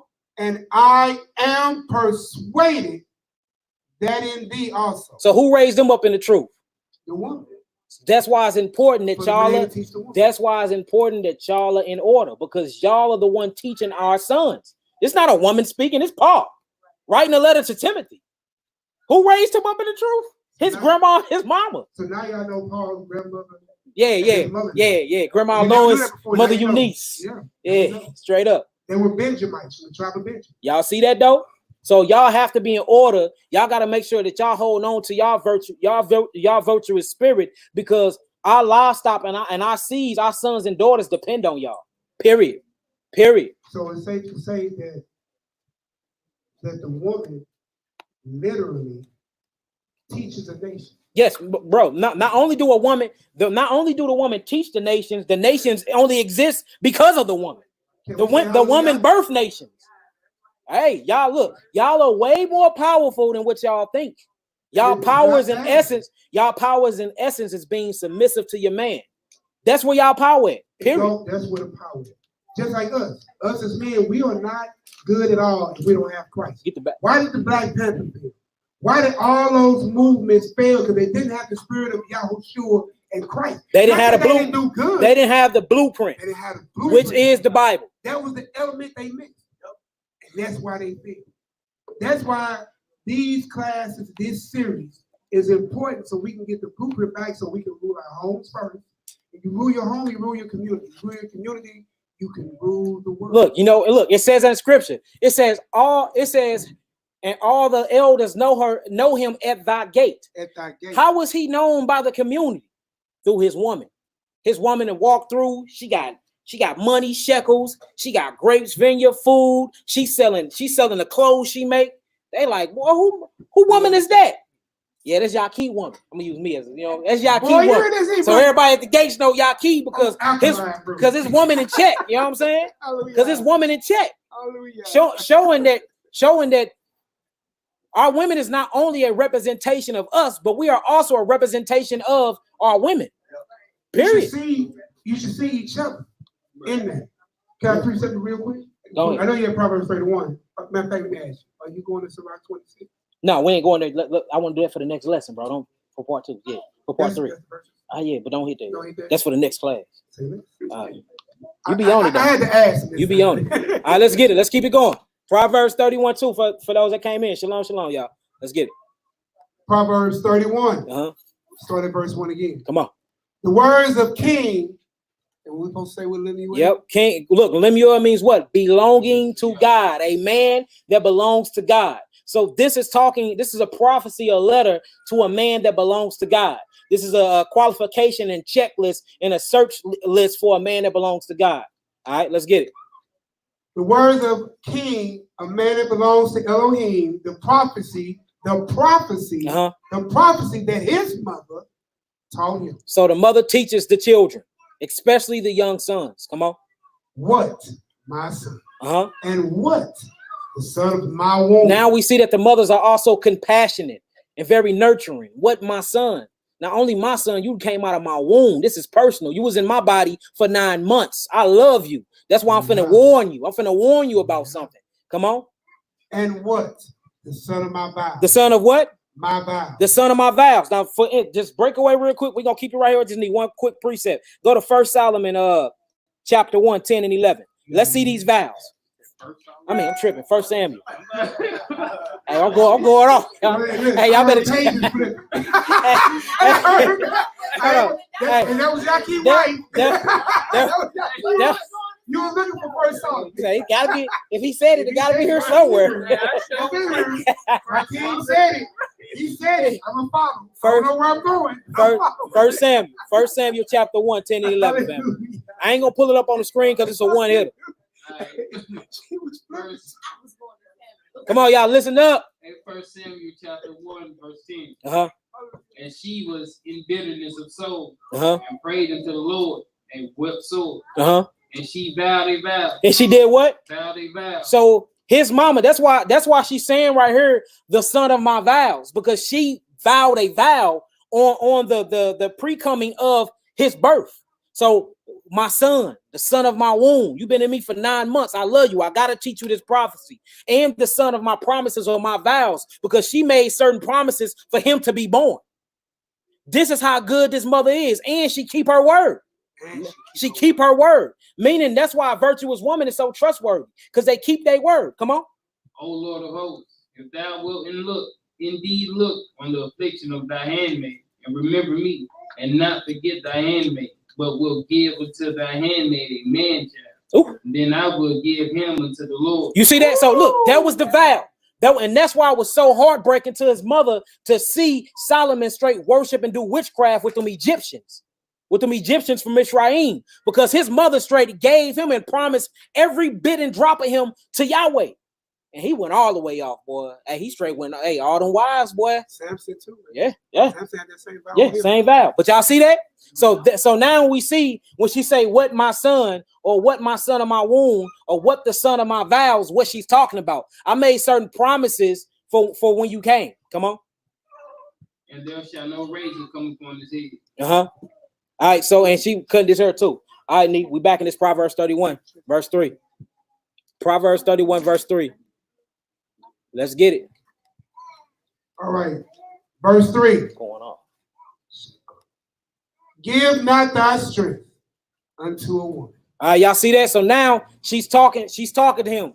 Don't give your strength to a woman. Now, when you look up this strength is Mikha'el. But the strength is actually talking about his sexual substance, because men are going around and all they think about is sex. I mean, they are obsessed with sex. I want all these women because I want to have sex with all these women. You know what I'm saying? You see a woman in the street, you breaking the car brakes. You know what I'm saying? You boy, do you see her? You straight. I know brothers. I know brothers straight got into an accident. So he's not giving your strength to a woman is not giving in to their vaginas. You know what I'm saying? If she off, she off. I'm not, just because that's good, that don't rule me. I'm a disciplined man. I'm a king. I'm a leader. I'm a prophet. I'm a priest. I can't give you my preeminence. I can't give you my strength. I can't give you my power. So this is actually talking about sexual sins, or basically all you're doing is thinking about sexual cravings. Right. Don't give your strength unto women. Nor what? Thy ways to that which destroyeth. Now, how I know this is talking about that is because Solomon had 1,000 wives. It said that he had so many wives and he had to have sex with all of them, and he had mandrakes throughout his temple. You know what mandrakes is? That's like a natural Viagra. Yeah, he had to keep mandrakes. That was, you know how many wives that is? You got to please all of them. How do you got time to be a priest and you humping on 1,000 wives? And look, I'm totally for poly. I got multiple wives, but 1,000. That's too many wives, according to scripture. And concubines. Right. He actually had more. Right? He had concubines and princes. Hey, look. On top of the 1,000. That boy was doing some humping. That lets you know he was an R. Kelly type of bro. Like, all he thought about was sex. I'm just keeping it real. All he thought about was sex. So that means he was giving his strength over to the vagina, to the woman. You see that? So look, so now we see what it really means when it says, give not thy strength to women, nor thy ways to that which destroy kings, because didn't that destroy the kingdom? Didn't that destroy him from being king? Y'all see that? He straight fell. He fell to Balaam and Molech, the demon of fire. Asmodeus, all them, the 9 princes of hell. He was serving all of them. All right, all because of women. And it said he waited till he got old in his ways to do it too. That's crazy. Come on. And then you can also see that in Nehemiah chapter 13, starting at verse 26, and go on down. You can write that down. Nehemiah chapter 13. It was called a great sin. Great sin. A great sin. Straight up. I mean, think about that. You're supposed to be guarding up your loins with truth. And you just giving your truth over not only to a lot of women, but women of different nations with different gods. You weren't evenly yoked. And you letting them pray to their gods in your temple. Boy, that's so disrespectful. That was the sin, not the positive. Yeah. People try to say that was the sin. It was not, just for clarification, it was not the fact that he was into a polygynous relationship. But it was the fact that he was with other nations and they brought their gods and they worship. And let's clarify too. He did have too many wives according to scriptures. He had too many of them. Rabbi, if you look up that word, It's not. But it's what I'm trying to get clear because I see it too much. When you teach and you understand, you out here talking to people. They try to use Solomon as non-poly. The reason why you should not do it. Yeah, that was not the case. He didn't do it correct, and he had way too many of them. Right. Which means you was a freak. Let's keep it real. All you wanted to do was hump. You can have as many as you want, not too many. Meaning there's no number on them. But 1,000 wives. Look, let's just do simple mathematics. How can I have enough time to train and teach and make love and keep satisfied? Do benevolence, 1,000 wives, 700 wives, and 300 concubines. Right. And a concubine, if you really want to get to the raw truth, what is a concubine? A wife, but it's a wife with different type of benefits when we get to the culture aspect. Let's keep it real. So what was he really doing? He was getting wives based upon his lust, not getting wives to build his empire. That's what he was doing. And he had 1,000 of them. Dude, that's way too many. How'd you even hump? I mean, even if he picked one of them each a day, that is how many days are in a year? 365. He have 1,000. How was you even humping each one of his wives? That's too many, sister. You see what I'm saying? And that's why when you get into the future prophecy and it says that a man cannot have many wives, it wasn't talking about having 1 or 7. If you get into Isaiah chapter 4, verse 1, it says that 7 women gonna take hold of 1 man. You see that in there. So it ain't no type of amount. The thing is, we can't have too many. All right, what's up, sister? Hold on, we get you the mic. Daphne, the house of y'all. Get in the building. Get on the mic real quick. Y'all understood that though? Did you understand that, sister? Huh? It should not be for us. Also, Solomon was dealing with making connections with other kingdoms and bonds, and they give their daughter over to him to secure things. It was too much. He did too much. Can we bring out the law? Go ahead. Huh? That's Deuteronomy 17:17. Hold on. Let me go there real quick so they can see it. And we're gonna look up this word too. Deuteronomy 17:17. Why are they looking at it? I'm just gonna say, is it safe to say that Solomon also went off because of intertwining with all those offspring? Yeah, and that's what he's saying. Exactly. That's what he's saying. He was saying it, but we have to bring out the point too. That he was straight into sexual sins. He had too many wives. You was doing this because of lust, Negro. 700 wives, 300 concubines. Come on, man. Let's keep it real. Let's keep it real. You know what I'm saying? And this. And they princes, they mean there are fathers that are kings, and he was the only king in Israel. That means there was other nations. So look, this one is explaining right here. Go ahead, Duel. Go ahead, Duel. Hold on, let him read it real quick with the mic. And then we're gonna look up this word too to show y'all that this is not talking about this is not saying that you can't have more than 1 wife. It's not saying it. You can't have too many wives. And that's what Solomon had. This is actually a future prophecy to Solomon. And now remember, if you go back to Proverbs 31, she was teaching him a prophecy. What prophecy was she teaching him? These things right here. That's why she said, don't give your strength over to a woman. You giving your strength over to too many women. You don't even have enough time to serve your God. You done got so far out of touch with your God because you've been involved with so many vaginas and other different gods that you started practicing witchcraft. You starting to serve their gods. So this is not an attack on somebody that want more than 1 wife at all. It's an attack on those that are using multiple wives for their sexual lust, to feed their demons, their own pleasures. Exactly. All right, let's get it. Read that loud too, Duell. Neither shall he multiply wives to himself. See that? Neither shall he multiply wives to himself. Come on. That his heart turn not away. Neither shall he greatly multiply himself silver and gold. Now let's read this in the Hebrew, so we can get a true understanding of what he's saying. Because if you read this off, a lot of, especially sisters that don't want to share they man, like it's actually they man, which is not, you cannot possess a man. He could possess you. You are his possession, which is off anyway. They want to run to here. So let's read it in Hebrew to see what Yahweh was conveying to us. So it says, neither shall he multiply wives. If you look up this word, it's the Hebrew word H7235, and it says rabah. Like how we say todah rabah, that means thank you expressively, thank you exceedingly, thank you till your cup runneth over. This means, many. Now let's look up the word. All right, when you look up this word, it's a verb, a primitive root. It says multiply, increase, much, many, more, great, long, store, exceedingly, greater, abundance. It says to become great, to become many. It says to become too much, to become numerous, to become many, become numerous, multiply of things, animals. It says to make large, enlarge. It says to become many, to make much, to make money. Y'all calm it down. I'm hearing y'all talking. Listen, I shouldn't be hearing nobody's voice. Listen up. To make much, make many, have many, to multiply, increase, to make much, to do in respect, to transgress greatly. Y'all see that? Now, when you actually get down to the Strongs, this is what it says. Read this, bro. You looking it up? Can you read that? It says to increase. It says whatever respect, bring in abundance. It says to make mistake. It says to be in authority, to bring up, to enlarge, to excel, to exceedingly excel, to be full of, to make, to greatly. It's just, so y'all see what it is. It's too much. It's way more than you can handle. That's what they mean when they say multiply. I don't mean that you got 7 wives or you got 2 wives or nothing like that. He's saying you got way more wives than you can handle, meaning you doing this because of your lust. There you go, brother. You was on the same spirit. Say that again. Gluttony. You can't be glutton when it comes to women. Period. Straight up. Go ahead, bro. I was gonna say though, with his daddy though, right? The Solomon daddy, David, right? It just kind of messed me up that David said his best friend.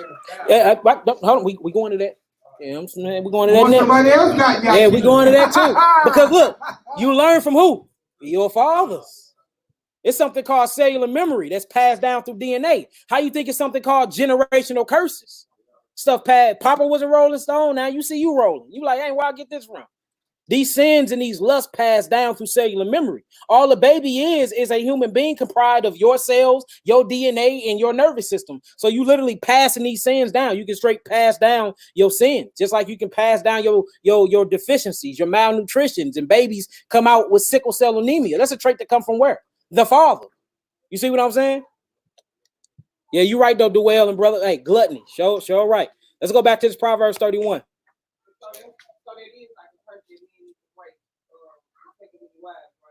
What you mean? Like, wouldn't it be like, kind of like, you know how we all I'm gonna say this. I don't know no man on earth. I don't know no man on earth that has exceedingly great wives. I don't know no man that have too many wives to the point where it's a sin. I don't. Not in this place. Yeah, not in this place time. So no, that wouldn't apply. Also, too, baby, just check this out. Because the people try to use that you can't have multiple wives while you're in captivity. Gideon, prime example. Gideon. You hear me? I posted on Facebook. I have conversations. But he still was a provider in captivity, though. He was. And listen, even though he was poor, he still was a provider. And the least in his father's house, he took care of his business and best he can. Listen. This concept, you wait for a black man to be rich, none of y'all have money. If any of y'all waiting for a black man to have his money, and then if you find a black man that got this money, I guarantee you ain't a man of the Lord. Ask me that question.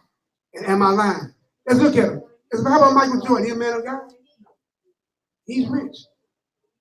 How about any of these basketball, football, rappers? Are they men of the Lord? Come on, man. You already know. So what I'm saying is, you're not supposed to be looking for a man for money. The problem also, why are you looking for a man? You should be ready to be found. Yeah, we finna go to that. Let's get it. You know what I'm saying? Let's get back to it. I was just saying, you know how, like how Solomon forbidden to take these wives, like, I was just saying, like, what has been on the men and the women, like, is that something that men can possibly struggle with taking? Yeah, I mean, we struggle with gluttony, period. I agree. Now, so yes, of course. As long as, if you go back to script, go back to Deuteronomy 17, what he was saying is he can't multiply too many wives and turn his heart from the Lord. He can have as many wives as he wants to, as long as his heart is not from the Lord. Look at David. He had multiple wives, but his heart was of what? The Most High. Well, it wasn't a sin for David. But when Solomon went and multiplied all these different wives from different nations, he took on their customs. It changed his heart. The temple that he dedicated to his Lord, he started worshiping these other gods inside of the temple. So that became the problem. It's not that he had multiple wives. It's because the heart. That's why at the end of before it goes into the next sentence, it says that it changes his heart from his God. That's it. So we not. Most definitely. I mean, but that's with everything though. It's just not with multiple wives. It's with your walk, period. I know that, but I was just saying, like, could that be like, you know what I'm saying? When you probably like to make sure you're not going off. I mean, a man. So if a man is doing righteous, he can have as many wives as he wants. Period. Point blank. Period. All right, let's get it. And what Solomon did was so major that it split Israel into two. To the fact that Christ had to come back and bring the natural branches. Let's get it. Let's move on. You got some understanding, sis? Okay. Yeah, let's get it. Come on. We've been stuck on. So in Proverbs 31, we in verse 4. Yeah. Proverbs 31, verse 4. It is not for kings. Oh, Lemuel. What we should be saying? It says a man belongeth for God. So it's not for a man that belonged to God to do what? For kings to drink wine, nor princes or your prince strong drink. So we got to watch how much liquor we're drinking, because we're straight being alcoholics. Hebrews are some of the most alcoholic people on planet Earth. All we do is drink, trying to fill a void, going off. So we got to watch this, especially as leaders. It's talking to kings and it's talking to men of God. We got to watch how much alcohol we consuming. Every party, every conversation, every celebration don't need wine and strong drink. Period. Come on. And he explains it right here in verse 5. Lest they drink and forget the law. See that? Because you get intoxicated, you forget the law. You start perverting the law. You start bending the law to your own wills and desires. You talk a woman out of her panties through scripture. Where they do that at? Knowing she married. Yeah. Knowing she's what? Married. That's how it happened. Come on. Let's keep it going. Lest they drink and forget the law and pervert the judgment of any of the afflicted. Come on. Give strong drink unto him that is ready to perish. You see that? You give strong drink to those that's finna get executed. For those dying of sickness. That's who you give strong drink to. Come on. And wine unto those that be of heavy heart. Those that got depression going on. That's because it's gonna make them merry. It's gonna uplift them. Hammerhead. Come on. Let him drink. Let him what? Let him drink. And forget his poverty. Come on. And remember his misery no more. Now look, it was straight a law by the old Chaldeans that if a king was straight found drinking, or his sons and princes was found drinking, look this up in the Sumerian tablet, they'd put them to death. That's how much drinking corrupt our people. And we talking about this, the land that Abraham was from. You was found drinking, that's right, put you to death.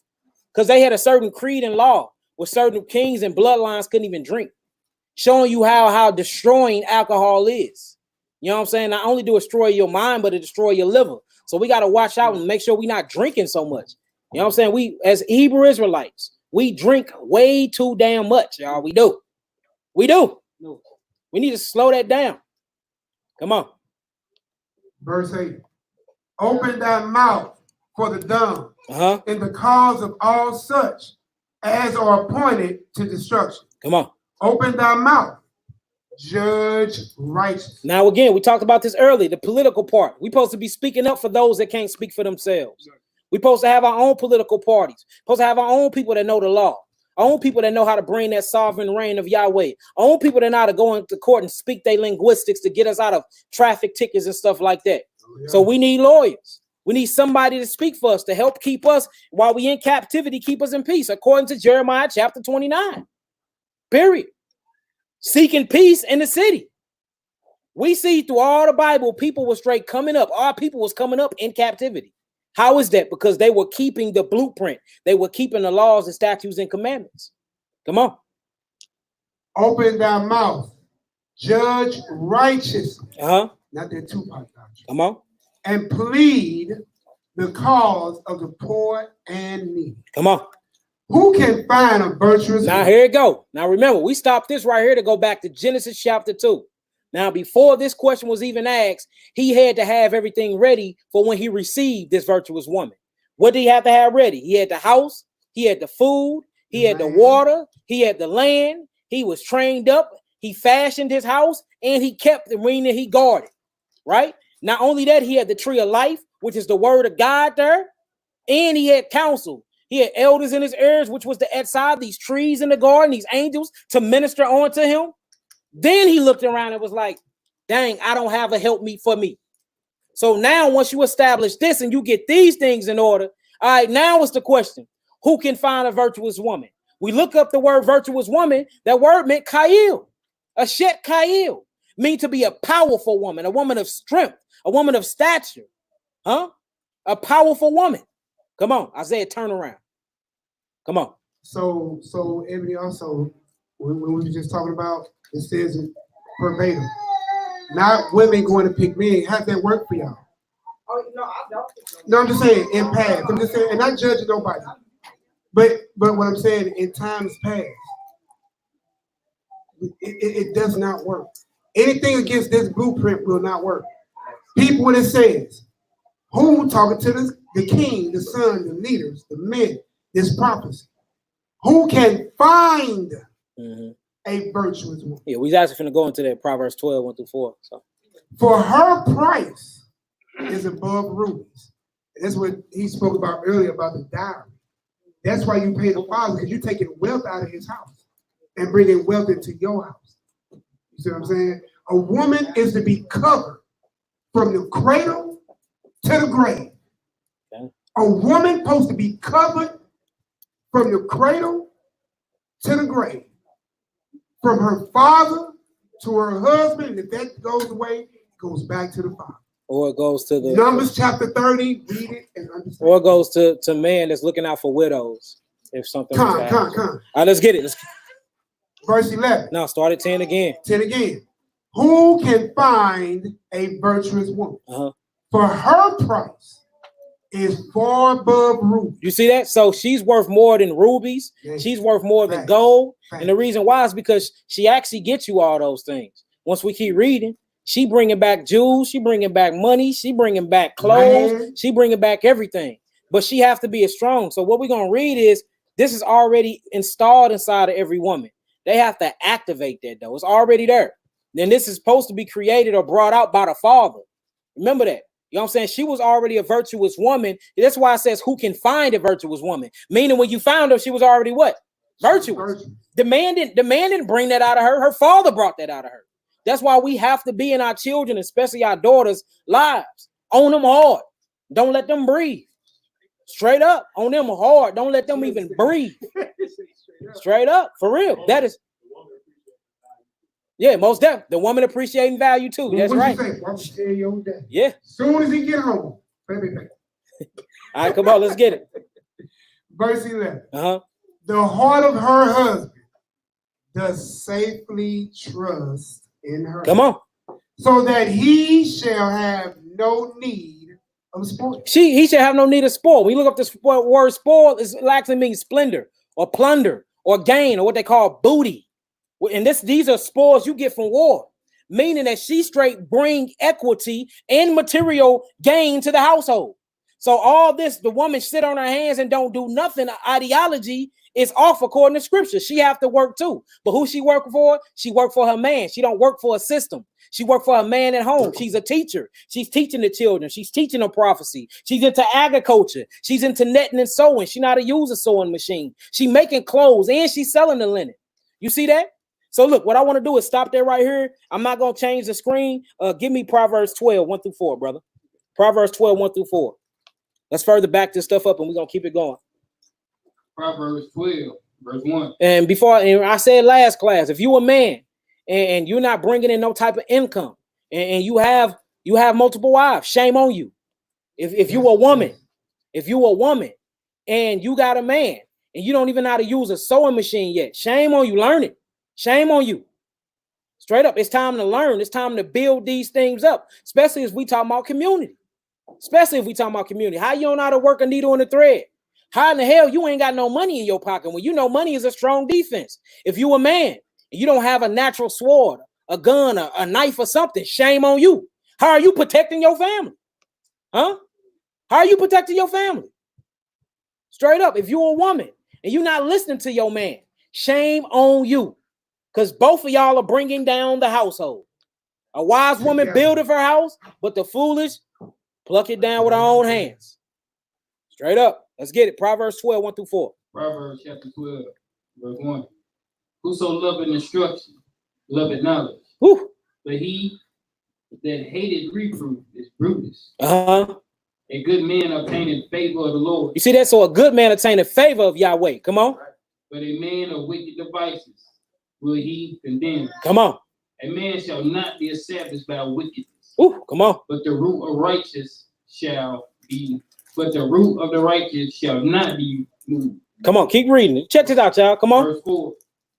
A virtuous woman. A what? A virtuous woman. A virtuous woman. That's that same word, Mikha'el, means to be strong, to be powerful, or it straight say a band of soldier, a army. Yeah. Y'all mentality is so powerful, it's like a straight whole army.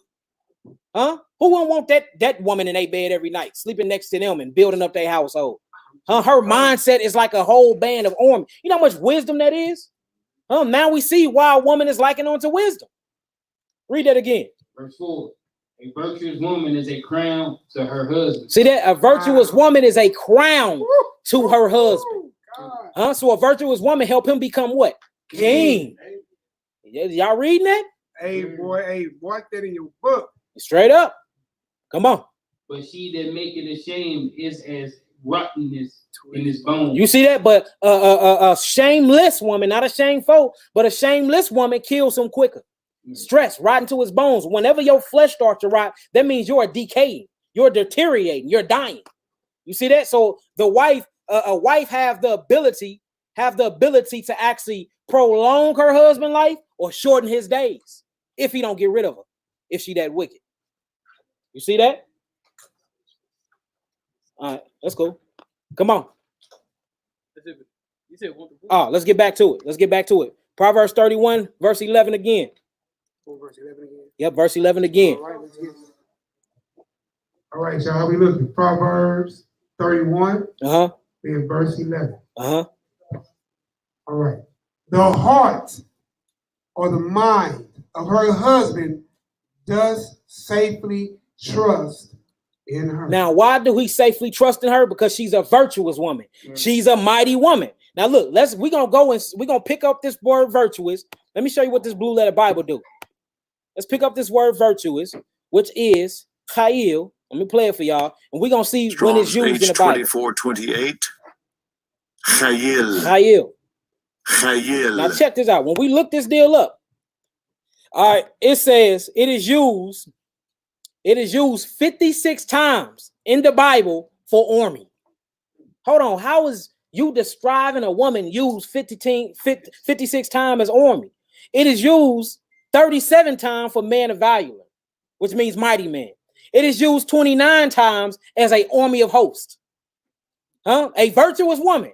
How is it being compared to an army 56 times? How is it being compared to a mighty man 37 times? How is it being compared to Zebaoth or heavenly host 29 times? Forces or force 14 times. I mean, let's keep going. Strength 12 times. Riches is used 11 times. Wealth is used 10 times. Power is used 9 times. For substance is used 8 times. For might is used 6 times. For strong is used 5 times. So let's get into a few verses and let's see what Yahweh was really trying to convey. So what I want to do, let's go to let's go to 2 Kings. 2 Kings 24 and 14. Before I go there real quick, you just hit this one verse. Proverbs 18, verse 22.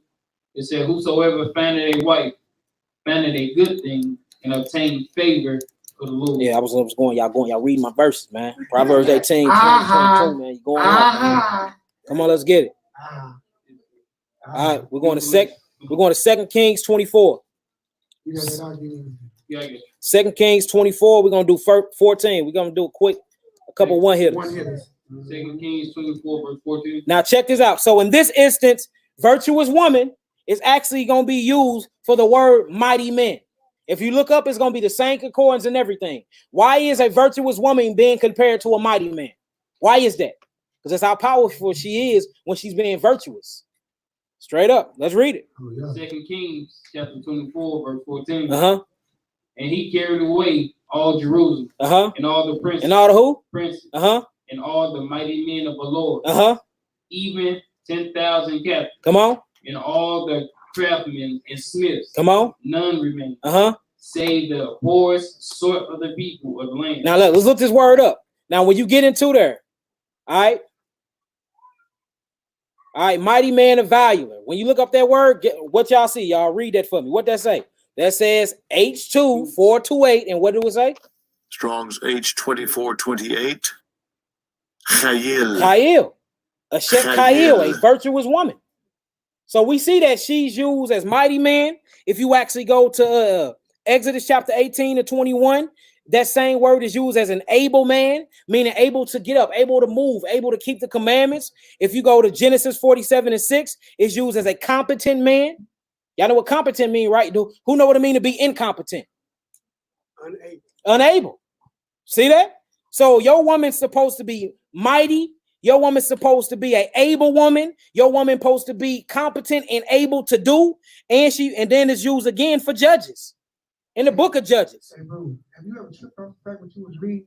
When you think about a virtuous woman, it says, she is the head of the armies. What is she right? Yeah, armies. A nation of people. You heard me? Makes sense. So, man, we have to be on top of our game. We did this. Don't hop on into this. You should not be putting your covenant seed. Understand the language I'm speaking? Inside an unrighteous temple. Again, this is a search list. This is a search list for men. This is a checklist for women. This is what we're supposed to be searching for.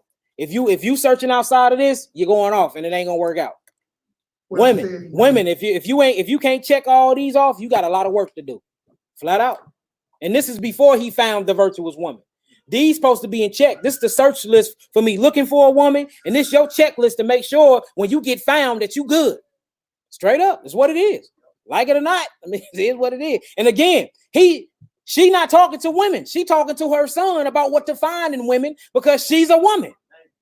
Just like the father's supposed to be talking to their daughter about how the characteristics when a man come to find him how to be because he's the man. If he don't act like me, I put a roof over your head. I put food on the table. I taught you how to herd sheep. I taught you how to make your clothes. I taught you how to get money, evaluate land, plant vineyards. If that man ain't like me, you bet not be with him. That's how it's supposed to be. That's why when you get in scripture, you see that the women usually taught the sons, but the fathers taught who? Their daughters. When you get into the scriptures, you see it. Why is that? Because they was preparing them to be given away onto marriage. That was the whole point of your children. Let's raise them up so they can lead a house, so they can go forth, be fruitful, and multiply. Period. All right, let's get it. Now, what I said to you, maybe real quick, while they pull up the script, is that a man should not be putting his covenant member. Remember when he made a covenant with Abraham, he told him to circumcise? You know what that means, right? Yeah, baby, you know what that means. Why are you putting your covenant member and your covenant seed that goes through your covenant member into unrighteous temples? Temples that eat pork, temples that keep pagan holidays. Man, listen, I would never lay with a pork eating. Never. Am I lying to boy? Have you heard me always say that? Boy, I can't even lay with that's straight. That is straight a turn off. You eat pork. You think I'm gonna put my covenant in you? You eating pork? That's the uncovenant. Yes, that's a straight abomination. I'm not. You eat shrimp, fried rice. You think I'm finna kiss you on your mouth, woman? Yeah, right. That is the most nastiest, bro. Yeah. Yeah, bad ground. You playing your seed in bad, sowing your seed in bad ground. So that's what I'm saying. And this checklist, when my brothers read, I love this, is that this is what we're supposed to be looking for. And this is what you're supposed to be when we find you. Yeah. So y'all hear that? So before y'all even get found, y'all already supposed to be ready. Y'all supposed to be this. Because it says, who can find a virtuous woman? The man going to find you. He found you already virtuous because your father did his job. Your mother did her job. But we understand. Y'all got daddy issues just like us. A lot of y'all been touched on by y'all uncles and all types of crazy things. We get it. We've been touched on by our aunties and all crazy. So we messed up. We messed up due to slavery and due to us turning our forefathers turning their back. But when is we going to stop using that as an excuse and get our act together so we can get this kingdom? Period. Listen, when you come to Christ, you are to be a new creature. You hear me? Molestation, rape, let it lying, stealing. You have to let it go. Got to. It's poison to your soul. And then you grow up hate, and then you have a husband and you hate him because what your uncle did to you or because of what you know what I'm saying? You're punishing him for what happened to you by somebody else. So that's why you have to let them things go before you even enter into a covenant with somebody. That's why look, courtship is the most important. Court each other. Let's get to know each other. I know you look good, the hips around. I know it looks good, but you can enter your covenant to that, and then all hell break loose, and you be like, "Your ass is crazy," or they can be like, "Boy, you is straight up bum.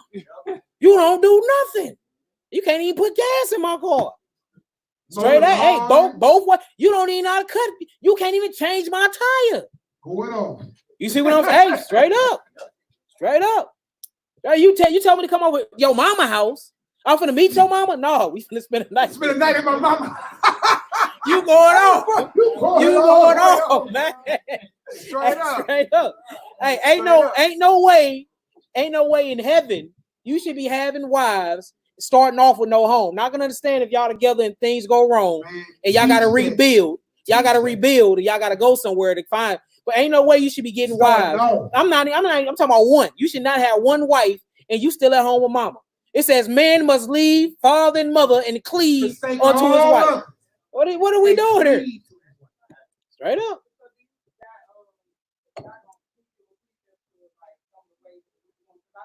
We ain't going over. Yeah, that's next lesson. Right now we pulling out the strongholds of a woman, the strong forces. But Sirach 25, Sirach 26.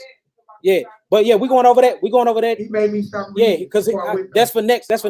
Right now, I want to pull out who y'all supposed to be. Now, if I'm pulling out who y'all supposed to be, this uplifting y'all, motivating y'all, and by fault y'all know what y'all ain't supposed to be doing. Because we got a lot of men that like to tear y'all down a lot. You know what I'm saying? I used to be one of those. Now, let's go straight to Sirach 25. Shut your butt up, dude. You know what I'm saying? Quick. So now it's like, hold on, let's approach this a different way. Let's show how powerful y'all are when y'all submissive and what not to be. You know what I'm saying? It's different ways to engage while teaching. I'm just trying to exercise one of them. That's all. And look, so go over what he just said. When you read virtuous woman, you are an army.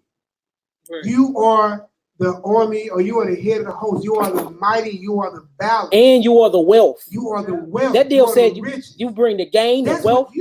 That's why I said it says her husband heart do safely trust in her, and he have no need of spoil. I don't even gotta go to war. I don't even gotta go to war and rob them for booty. I don't even gotta take their gold. I got it already. Cause she out straight hustling. I gave her the blueprint, I gave her the money, I gave her the land, I built the house, I started her business, I gave her the LLC. Now she making me a millionaire. You know what I'm saying? See, but that take her to work for her husband though. You can't be working a 9 to 5 and expect to get all that done. And men need to get that in their head too. I understand that you got to get to a point to become an entrepreneur, self-sufficient. But after a while, it's like, how long I'm finna be working for this cracker when I have a husband? It's time for me to be working for you, King. We got children around here. You like to hump. We got babies falling out everywhere. Straight up. It's like, come on, let's keep up. Let's keep up with this stuff. Put me on. Put me in the game, King. Put me on. As men, we supposed to be putting our women on, right. making them bosses in Babylon. Hey, look, and bring me back that Babylon dough. Now I'm gonna put it somewhere else. I'm gonna grow it more. Straight up. A woman is gonna guard the house. You ever mess with a black woman, so-called black woman, in her house with her children? She don't play. Boy, it's over for that. And you better take your shoes off at the door. And them shoes better be taken off when you walk in. A so-called black women in her house and her children and her kids, she go hard just like the man. Don't she tell you in your innocence?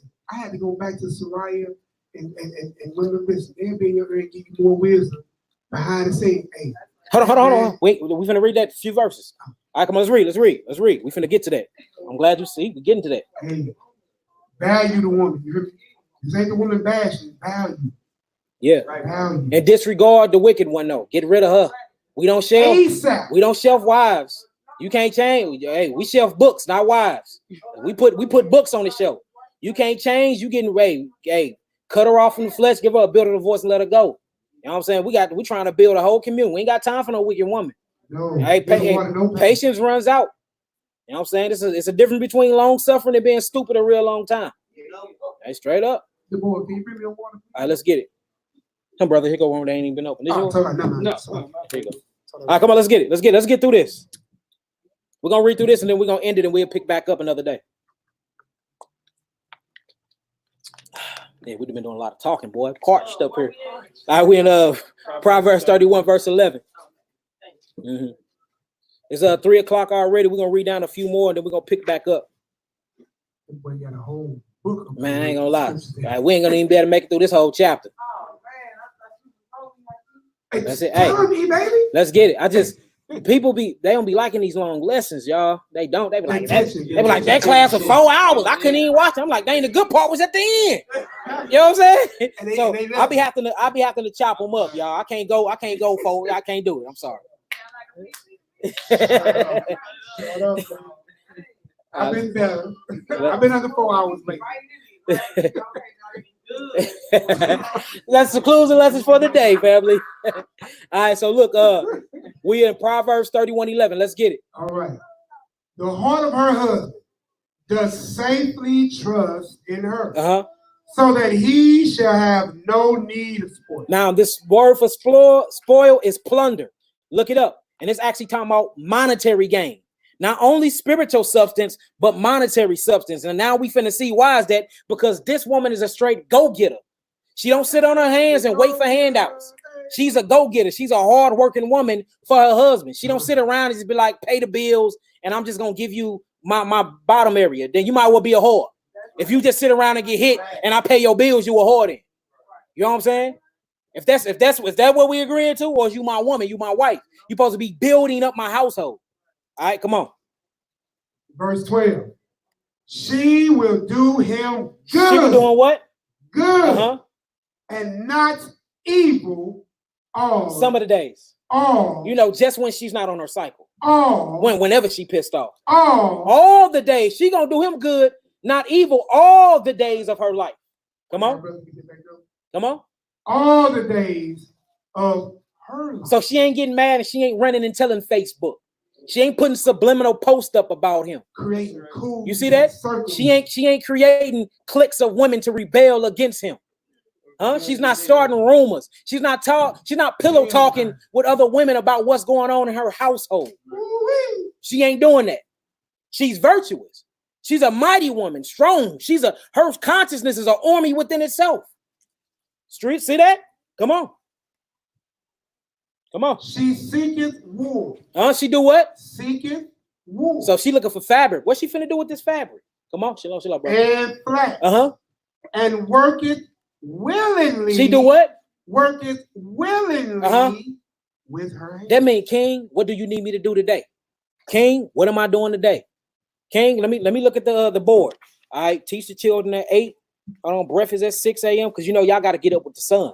A virtuous woman get up with the sun because I mean, if it's a real king, he got his hands in everything. So hey, she's gonna be a hard job, But man, that's what make her virtuous, because she's strong, she's mighty, she gonna keep up with it, and she willfully do it. It ain't no her. It don't become a burden on her to take care of her husband and her family. She do it with this. I don't want to say pride, because this can be used as a bad word. She do it with courage, with strength, with joy and desire. You know what I'm saying? Dang, how can I please my king and my family today? That's the women y'all supposed to be looking for. That's what y'all need to be checking off on y'all list, because you're supposed to be doing that for your daddy. How can I put a smile on my father's face today? And look, that increase your value. Especially if you're a virgin, because as soon as a Negro come knocking on the door, he's like, hold on, she be washing the dishes. I ain't daughter, actually, she's got the sheep together. She's made this good winter coat. Man, look, I'm gonna need a few cattle, $1,000, some lamb's milk before you can get her. You know, I need my diary before you get her, because you straight taking from my household. Hey, straight up. Hey, straight up. Hey, that's how dope you supposed to be in mindset. Well, you ain't even, you worth more than rubies. Like, you gotta straight come with a proposition for me for me to let my daughter go, because right now I'm her covering. That's why the fathers have to be in the household. We gotta be there. We can add that substance and value to them. Do you know, according to the Bible, your money and your riches and wealth is in your stock, your children. So the more children that you got with character and characteristics in them, the richer you are. Because I can make it easily flip. And I ain't saying like we human trafficking or nothing. That's what it sounds like. But let's keep it real. You know what I'm saying? Hold on. Hey, I'm down bad right now. My daughter, she becoming a woman. Her hips done wide now. She coming on a cycle. Man, she got so many characteristics I done put in her. Let's go on put you up. Let's see who's gonna come by. You know what I'm saying? It's a pretty ticket though. I'm gonna need some cattle. Hey, Bessie, what happened to them sheepdogs? I'm gonna need a couple sheepdogs. Hey, straight up, because you are so much of a virtuous woman, and I didn't invested so much into you spiritually, politically, and money-wise. I done invested so much into my daughter. Hey, you finna have to come. I need receipts. We've got to sign this docket. Hey, you finna have to come with some racks for me to give her up. That's how it's supposed to be. That's how we supposed to be training our daughters up and training our sons up. Straight up. Or we doing that? Or we just letting them run over us, letting them be all wicked, letting them do their own thing. They playing the game all damn day. What are they doing? Are they doing things that are spiritually exercising their mind to build up their character? Huh? Straight up. And that makes sense. And young women, you know what I'm saying, understand, if you can't bring him to your father, you know you shouldn't be with him. You ain't supposed to be with him no way. And if you ain't got no father to bring him to the elder. Or the uncle, or the elders of the church, or whatever, you know what I'm saying? Because listen, if you can't, that's the reason why you heard him say, usually the mother's dealing with the son, the father's dealing with the daughter. Because when that man comes, who's gonna check his? Yeah. Where was Jacob at, y'all? Jacob was in the kitchen with who? Mama. Straight up. Hold on, keep on Jacob. Straight up. What did Jacob do, y'all? What did Israel do?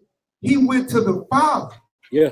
To get the daughter. Yeah, I don't know. We wanted her because look, it was dope. Because when Jacob went there, you know what I'm saying? He seen Rachel and him in the field. Rachel picking cotton, working linen. She working the spindle, and she was herding at the time. So Jacob looking like, hey, I worked 7 years for that. I straight work for her. Do that make sense? Yeah, straight up. That's do 365. Yeah, he did. He got tricked. But he got both of them though. Yeah, he worked. But look, why would he work? Because he knew that she was the one. She was that gold. Hey, she was that gold, boy. Yeah. Yeah, and that's something. Everybody got their favorites. This is what it is, you know. This is what it is. Hey, we have children. We have multiple children, and I want you to think through this through your children, since you probably haven't been. I don't know. Come on, let's get it. The thing about your children, you know which ones do what, and which ones have this. You know which ones have more favor. Yeah, which one favor you the most? The one you just got that iPhone. You just that's just reality. Yeah. You love them all, but they all are different. You always got that one though. But there's the one that you. We talk about the children. Yeah. But look, we're gonna get to that. It's all next lesson. See, y'all trying to jump lessons, y'all. I got all that wrote down. I'm due. This is a series. Let's get it. We get verse 11, 13. Uh-huh. She seeketh wool and flax and worketh willingly. Ooh, come on. With her hand. Come on. She is like the merchant. She's so dope. She like the merchant ships. Now, what do the merchant ships of what's that? Ezekiel. the ships of Tarsus.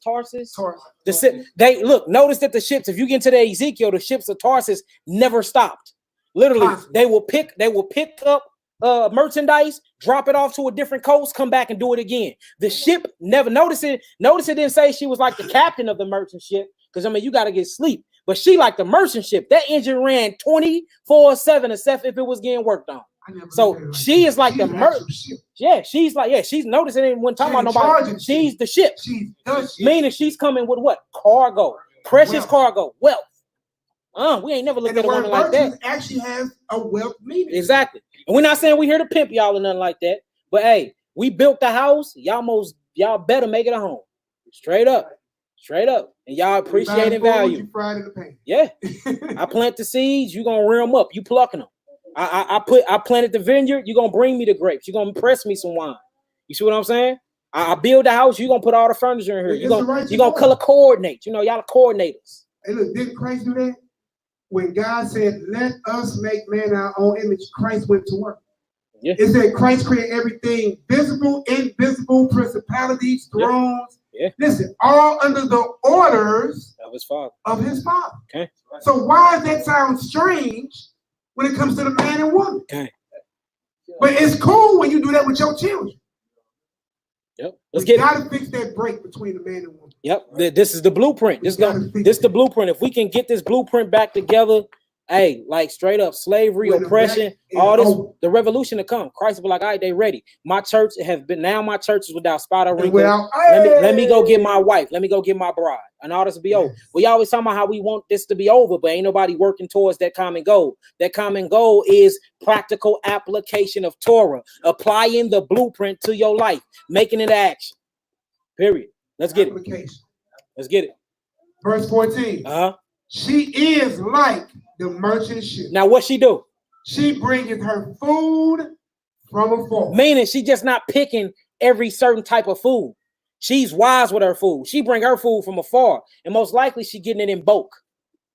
See that? She bring her food from afar. And that's serious about a woman, bro. Because that means that a woman actually has the power to decide if a nation lives or die. Okay. She feeds it. She nurtures it. She clothes it. She teaches it. She clothes it. It's not a small role that a woman. So y'all thinking that y'all are not important, huh? And y'all in humility don't teach that. Y'all one of the most important pieces on the chessboard, flat out. Without y'all, there is no nation. But when y'all wickedness, boy, y'all will kill an entire nation quick. Just forget him. Yep. Yeah, Duel, you a chess player? How important that queen is? It's hard to play without her. Sometimes you gotta do what you gotta do, though, huh? Sometimes you gotta do what you gotta do. All right, come on with it. Verse 15. She rises also while it is yet night. So she rises at the crack of dawn. The sun ain't even fully out yet because she knows she got a great task ahead of herself. You know what I'm saying? Her king, her husband is known in the gates. Her king is very popular. He teaching, he leading. And then this is King Lemuel, which is King Solomon. So he over a whole nation. So she got to get up and make sure her foot is up under her because he got so much stuff to do. She probably got to set up certain meetings for him, schedules. Man is so unorganized. Our organized part is y'all. Y'all are our creative side. Period. I mean, let's keep it real. Come on. Hey, real, look, even in my house, this gonna sound crazy. Let's keep it real. Hey, look, I eat cuties, the little small little orange thing. My wife gets up every day in the morning, 3 o'clock, and peels those. Make sure they're ready for you. Sure hallelujah. It's in my lunchbox. Hey, that's what it's. Hey, it's right there. It's what it posted, and that sounds like that's really BS, but that's really important. Yeah, that's part of her job. That's really important. Yeah. She makes sure I got the waters. Your nutrients. Whatever I need is in my. I got a big. That's why when she stopped doing that, it lessens your life. Yeah, she supposed to add to. Important. She adds to you. Now look, check this out. This is another one too. That's deep. When you get into so it says she rises also while it is yet night. Now remember, she bring her food from afar, meaning she's watching what her husband's eating. Now when you get into this word meat, boy, I had to look it up. Guess what they talking about? Leaves, vegetables. Let's talk about it. Let's talk about it. So look, so with every meal, it most definitely was a big salad because she was looking out for his strength. And we're gonna look up this word meat. Now you see torn to pieces, you see flesh in there, but we ain't gonna forget the leaves and the fruits that we're gonna read too. Why you talking to me? You know what I'm saying? Hey, because you talk about this a lot. That's why. Hey, man, him got to an argument a few years back, boy, about eating vegan and just eat. You know what I'm saying? What? But is it a sin though? Because I was trying to tell him to get off the beat. He's like, I feel you, but it's a sin to eat meat. I'm like, no, it ain't. He's like, so what you talking to me for? You know what I'm saying? So every time we get on this topic, I'll be able to towards ill. It was so deep to where we was in Illinois. This is hella fun. We was in Illinois and we arguing for about an hour. I would not get back in his truck. He wouldn't even get in my truck. He was so mad. I mean, get in the truck. Man. I'm like, no, I'm not getting in your truck. We arguing over the Bible. We arguing over the Bible. And, hey, whether we can eat meat or not, boy, they got serious, didn't it, bro? All right, let's get it. So she rises also while it's yet night. Come on.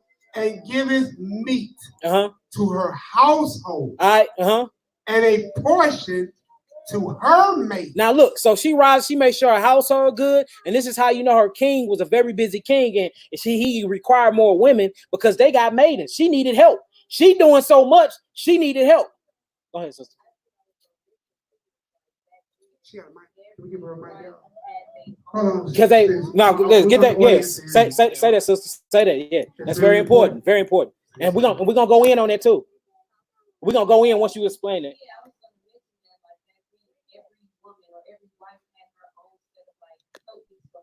Yep. Yeah. Now, Sarah and Rachel, both of them had like 2 other women to help them out. Yeah. Now, so now, why did they have them? Say too many children. Sometimes you're gonna need a break, sis. Right. You know what I'm saying? He out at war with me. Y'all very fruitful. And I know you get tired sometimes. So you know what I'm saying? Back then we had our own land enough. All right, go ahead. Let's make up a name. Darija, y'all hold the children. I'm gonna go take a nap. Or you probably had to go pick the greens and get supper ready before you got back. So, you know what I'm saying? How you gonna do that? You gonna have all the babies strapped to your back? So you see why, but this man they had themselves in a position to do that. That's the reason why this lesson is so important, for when we get on our own land, we can build back up and we can start bringing in the ancient customs and tradition. And again, people that are not into multiple wives, you can get handmaids. You ain't got to touch them. You can prepare them for your son. You ain't got to touch them, and they can help out your wife if you choose to have one wife. You see what I'm saying? So it's not a sin. It's not a sin to have one wife either. It's not a sin to have one wife either. You see his handmaids all throughout the scripture. Go back to the beginning. Yeah. Go back to Jacob. Remember, Jacob had how many sons, John? He had 12 sons, but how many daughters he had? Yeah. One daughter. And remember when that she got that touched? Hamite laid with her? Yeah, that African got, him and his whole village got whacked. Exactly. But what happened? Remember the story? And you're right. Remember what happened? When the father went, because we knew back then, this was pre. They on the roof working on the AC. Something dripped on you. Y'all be all right. You got that honey, girl. That's what that means. You got that honey. You be all right. You be all right. You all right. You got that honey, girl. Come on, let's get it. Come on. So when you see about that story, right, that when he went to talk to him about what he did with that, right? Hold on. You got it? She caught it. It's your So the house of the well caught the bee. Hey, bro, she just appreciated in value, brother. Right. She increased in value. All right, come on. Hold on, brother. Let them settle back down. Come on, let's get this. Remember, it ain't just y'all here. It's a whole web that's listening too. So y'all got to make sure y'all quiet and in order. All right, let's get it. So check this out. So when Jacob went to deal with him about what he did to his daughter, he know that now she's defiled. She can't be with nobody else. You understand that? So what did he say? Let me send her some what? Handmaids. Did you trip over that? Yeah. That was our culture. Okay. Let me send her handmaids so they can take care of her and keep her together. Since you got her. But the brothers weren't playing. I know the end of the story. Yeah, they waited till they got first they waited till they got their covenant. They waited till they got circumcised. And then when back in the day when you got circumcised, you had to put this certain type of ivy leaf around it to heal it up. But it made you go to sleep. Man, they waited till all them went to sleep, boy. They came and they went and murdered all them. That was murder. No. Hey, let's get it. So we're in verse 15. Yeah, let's get through this. She rises also while it is yet night, and gives meat to her household. She gives meat to her household. We're gonna look up that word meat. Come on. And a portion to her maid. Now I just want to show y'all this. Just look up the word meat. I'm not here trying to push my agenda or nothing. All right. At first, I remember when I first read, I said, "Dang, they look like the word tempeh." You know what I'm saying? Yeah. Don't it though? I said, dang, this must be some vegan stuff. So look, it's H2964. I know it don't mean that. But Strong's H2964. Teref. Teref. Teref. All right, which is meat. Now, when you get to it, this is what it says. It says pray, meat. What that say, Uriel? Yeah, leaves and spoil. All right, so pray, food, leaf. Notice, and now it's deep because when you get into the ancient tradition of the Mediterranean plate, the meat was always the smallest thing on there, but the biggest part of the plate was your wild rice and your salad. You know what I'm saying? So she straight even know how to proportion her food. She's straight giving her husband good food, her family good food, and she's going from afar to get it. You know what I'm saying? Who going? Is y'all going that far? Making sure. Hold on. Let me check the back of this bottle. Make sure it ain't no. Yeah, but we ate raw back then. We ate very, very raw. Yeah. So it just says something torn, a fragment, fresh leaf. See that, sister? There you go right there. Fresh leaf, not cooked. Fresh leaf, pray, food, leaf, meat, spoil, pray. Just wanted to, put that there. Let y'all meditate on that. That boy saw one leaf line. Yeah. and I went with it, didn't I? Hey, boy, hey. Look, hey, we I can't talk bad about it, girl. I just went to the doctor Friday and I lost 27 pounds. All praise. You know what I'm saying? All praise. Messing with this brother and his leafer like that. Hey, does the body good. All right, come on, let's get it. What was that? 16. All right, let's get it. She considereth the field and buyeth it. Now, my question is this: if she's a wife, where did she get the money from? Her husband. Meaning that they was in entrepreneurship.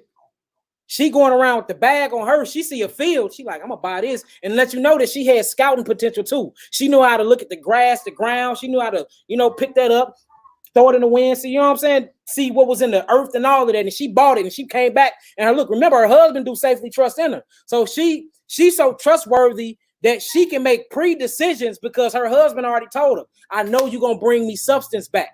You know what I'm saying?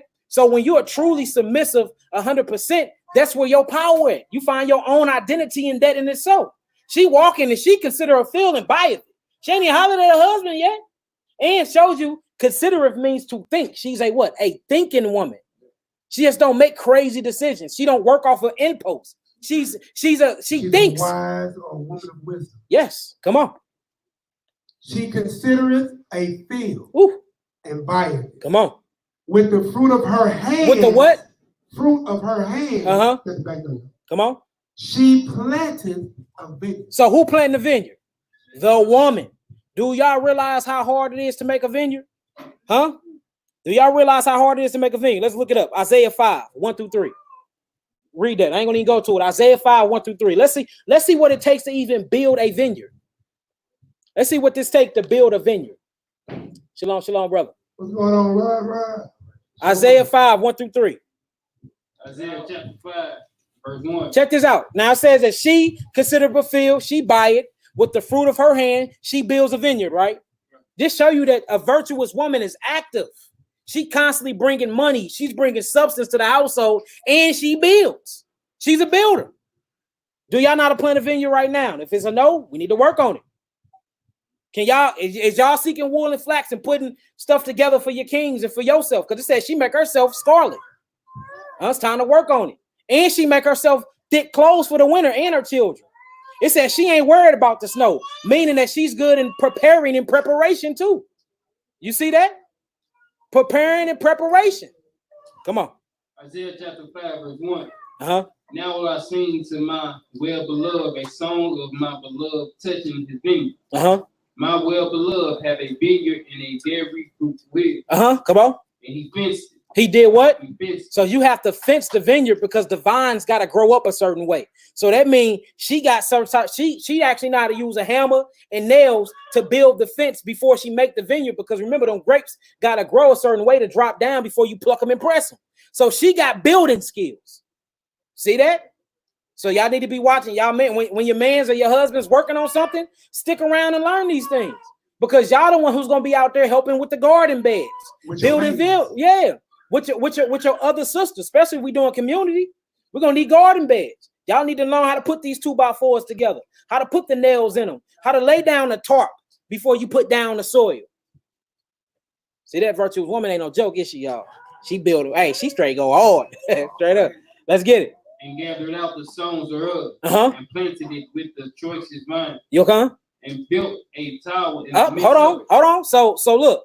So not only she built the fence for the vineyard, she go and she gather out all the stones and stuff thereof, because it's hard to grow things that have a lot of rock, and you can't have the stony ground because the seed is not going to take root. So not only is she into building, she's into culturing too. You see that? Come on. And planted it with the choicest vine. You see that? A tower in the midst of it. Now she know how to plant certain things with each other. So she was real deep into seed sowing and agriculture. And storehouses. Yeah, and storehouses. Women, y'all need to learn that. We have to learn these things. And also made a wine press therein. Oh, so hold on. Not only did she do that, not only she doing that, she even building a wine press for the what?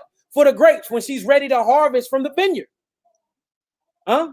Yeah, babe, go out there and press me 1,000 grapes. That's back there right now. She come in, feet all purple, and she been trotting on the wine all day. You know what I'm saying? Let me rub your feet, baby. I know it. You been trotting wine all, you been trotting grapes all day, but let me rub your feet. Yeah, hey, straight up though. Hey, feet. Come on. And also made wine press therein. And he looked that it should bring forth grapes. You see that? Come on. And it brought forth wild grapes. So just show you. Now, this just show you that she know how to do this same exact thing. It just said it. She consider if a field and she buy it with the fruit of her hands. She planted. She, not he. She planted the vineyard. Let's keep going. Proverbs 31 and 17. Verse 17. Proverbs 31 again. She girded her loins with strength. Who? She do what? Girded her loins with strength. Her loins are girded with strength. Come on. And strengthen her own. Meaning she work out. She works out. Do y'all want to get into some scriptures and see what it means to gird your loins and strengthen your arms? Let's get it. Meaning she actually exercise. She ain't walking around being all sloppy and stuff. She keeping herself together because she have to do a lot of work because her husband ain't never there because he doing the work for the Lord. So she making sure her body's in shape. She making sure she working out. Notice she eat the house in shape. She's eating healthy. She eating healthy. She got bread. She buying vineyards. She building. She doing agriculture. Man, she doing all of that. Eating superfoods, brother. And she working out. Let's read that one more time and let's get the scriptures on it. Come on. She perceived. 17. She girded her loins with strength and strengthened her arms. You said she do what? Strengthen her arms. All right, let's go to Exodus. Exodus chapter 12 and 11. I ain't gonna switch it on the screen because I want to stay here. Exodus chapter 12 and 11. If type that in, somebody type that in on the board if one of y'all can, on the comment board. Exodus chapter 12 verse 11.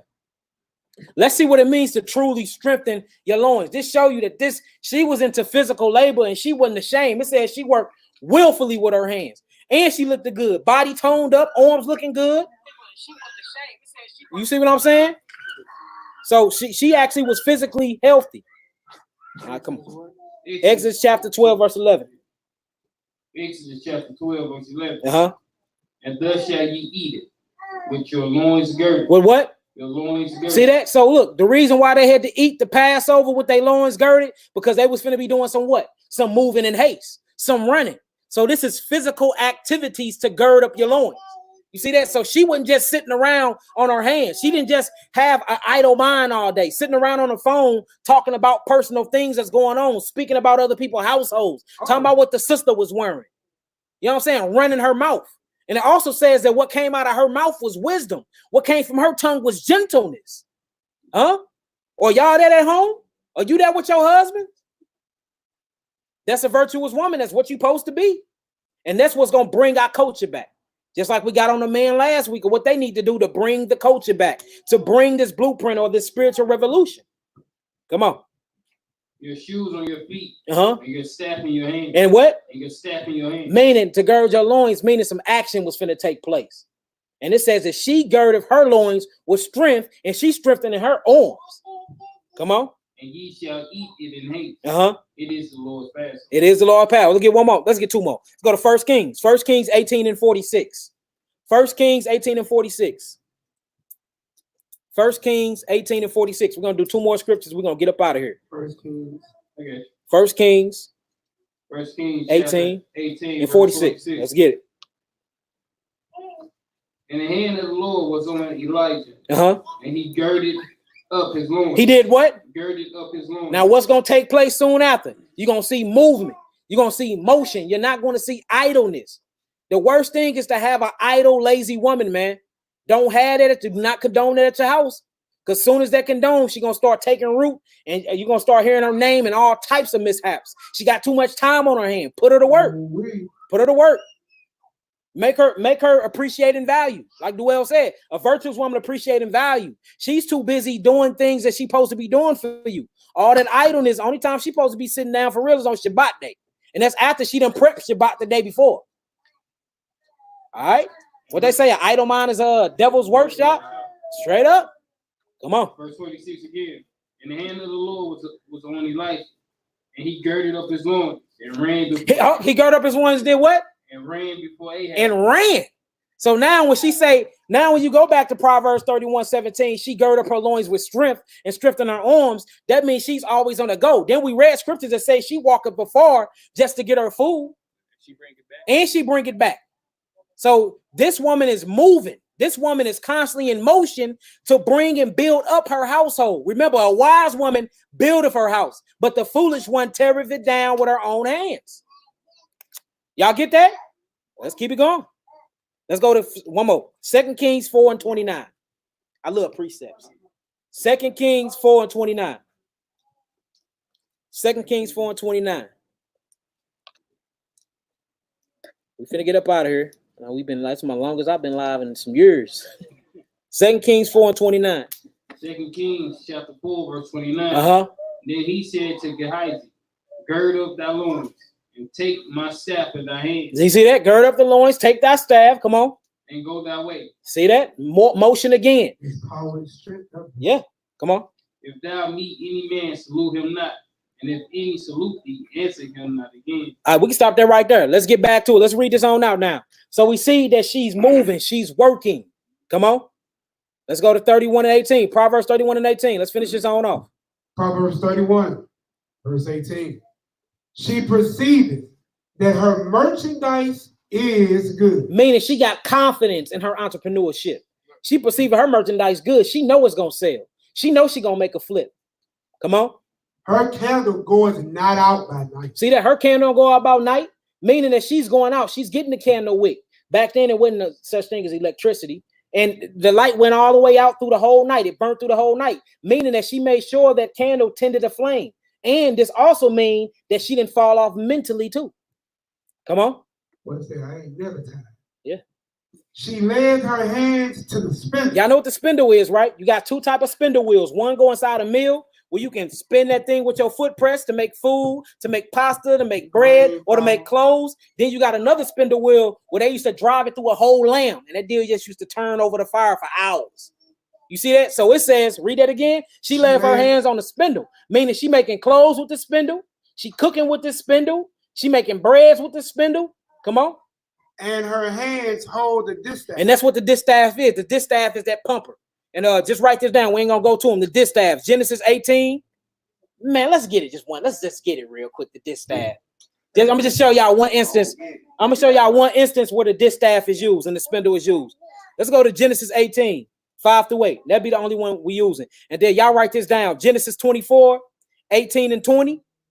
Genesis 29, 9 and 10. This shows you how to use the spindle and the distaff and what exactly it is. Genesis 29, 9 and 10. So read that, bro. Genesis 18, 5 and 8. Genesis 18, 5 and 8. Nee, you got Genesis 24, 18 and 20. Put that in the board. And Genesis 29, 9 and 10. Genesis 18, 5 and 8. Genesis 24, 18 to 20. Write this down. We're not going to read this one. And Genesis 29, 9 and 10. Write that down too. And what that say, brother? Genesis chapter 18, verse 5. And I will fetch a morsel of bread. So look, so you see she's going to fetch some bread, right? And comfort ye your hearts. After that, ye shall pass on. Therefore, or ye come to your servant. Come on. And they said, so do as thou hast said. And Abraham hastened into the tent unto Sarah and said, make ready quickly 3 measures of fine meal needed. Because you remember the Lord coming to see him. Right. He like, hold on, I got to get a lamb ready. I got to get some food ready. Unleavened bread. Hey, clean this crib, clean the tent out. Yahweh coming to visit me. So he telling Sarah, he like, hey man, go cook something real quick. So notice what she used to make this lamb. She finna put this lamb on a spindle wheel and distaff. Come on. And make cakes upon the hearth. And Abraham ran into the Lord and fetched a calf tender and good, and gave it unto a young man, and he hasted to dress it. And he took butter and milk and the calf which he had dressed, and set it before them. And he stood by them under the tree. They did eat. All right, now when you actually read that in Hebrew, that word, the same word for distaff is gonna pass up when she was making the bread and the cakes. So the distaff, y'all ain't never seen a thing? It's a spindle wheel, and you had a meal on it, and you put water to it and it stretch, and then you put it on the thing, and the more and more you press, it starts stretching out. You can make noodles with it, bread and all of that. That's the spindle wheel and the distaff. So meaning she was a good cook too. But notice who went to go get the prey, who went to go get the lamb? The man. And he brought the lamb back home and made her cook it and dress it. All right, come on. 31 and 20. Back on that. Yep. What was it, Genesis 29?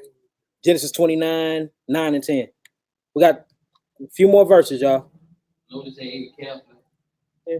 You ain't got to mention that, brother. You ain't got to mention that. Why did you skip the meat? All right, but I bet you they had lettuce. I bet you they had lettuce and quinoa or something with it. He's adding conjecture. Some red lentils or something. Yeah, some kale. Right. All right, let's get it. He's foliant. Let's get it. No, Proverbs 31:20. Let's read it on out now. Oh, yeah. She stretches out her hands to the poor. Come on. Yeah. She reaches forth her hands to the needy. She's all for her community. Come on. She is not afraid of the snow for her household. Why not? Because she prepares. She's a thinker. She working on winter and fall. No, she working on winter and summer. Straight up. Come on.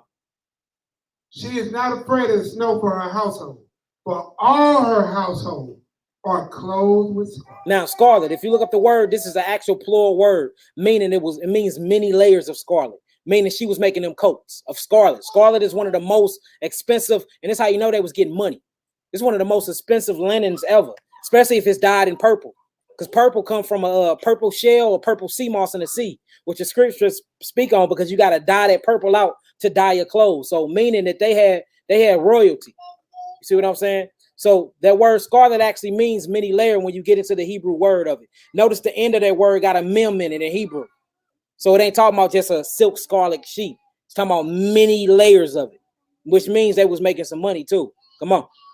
She maketh herself coverings of tapestry. Her clothing is silk and purple. See that? She even make her own clothes. Come on. Her husband is known in the gates. Now, why is her husband known in the gates? He's doing the work. Huh? He known in the gates because the elders be seeing his wife pass by like, dang, she just left she done came back with all the food. And who husband is that? Yeah, that's Yaquin's wife. I'll tell Yaqui to come up and, sit with us, to have a talk. Yaqui is speaking in the third person. I'm just saying, that's how, hey, let's get it. Let's get it.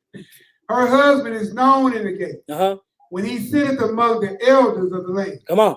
She maketh fine linen. And sell it. So now we see her occupation. What she do? She make clothes and she sell it. She buys and sells. And it only means she make clothes too. Linen is made with everything. Come on. And delivereth girdles unto the merchant. Meaning she straight was LLC'd up. She had a wholesale. She had a business. She used to give to the merchant ship. She was selling to the merchant ship. She was a straight entrepreneur. She LLC, backed by EIN number. I don't know if that exists back then, but if it did, she had it. It didn't exist. She had it. She had her own business though. Y'all see that? She straight selling wholesale and girdles to the merchants. So the merchant stores used to sell her stuff to the public. Now, mind you, let's not get far away from the beginning of this talk. This is what she was before. Yeah, before the husband. It's dope. Because now your woman be like, well, I got this, and it can't do nothing to me. I can't, no, it can't do nothing. No, you're supposed to be rich and wealthy before your husband. Yeah, but you're rich and wealthy because your father has taught you. Yeah. No, and gave. Come on, let's get it. What we at? 25? 26. No, yeah. 25. Come on. Strength and honor are her clothes. Hallelujah. And she shall rejoice in time to come. All right, read down 27. We're gonna say the rest for the next one. Come on. She opened her mouth with wisdom. So when she opened her mouth, what come out? Wisdom. Come on. And in her tongue is the law of kindness. You hear that? Ain't no talking back. Ain't no what you finna do. Ain't what you tired of. You see that? She opened her mouth with wisdom. Guile yep. And her tongue is with the law of kindness. Last verse. She looketh well to the ways of her house. Ooh, you see that? Her whole sole purpose is what? Her household. Come on. And eateth not the bread of idle. She's constantly busy and constantly working. You see it? Yep. Idle mind is the devil's worship. We're gonna stop there right there because this is essential for the next lesson when we get on the children head. So did y'all get that? Hallelujah. All right, y'all better get it together. Just like the man got to get together, y'all need to get it together too. So men and women, we know what we gotta do. Yeah. Children. Yeah. Coming for y'all. Man. Yeah, y'all coming next. Y'all finna get y'all top stick next. All the children. All right, let's gonna pray on out. Let's gonna pray on out. I know we was here a little long today. I'm gonna have to break this class up in things on YouTube. What it did about 4 5 hours? How long is this deal?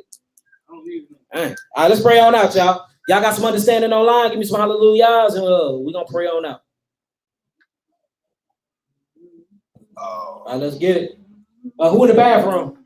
All right, oh wait. Yeah, I do it. I got a myself, man, why they doing that, man. Go ahead. Hey, we need a man at the back door and we need a mic to allow it out. Somebody get that back door. Hallelujah.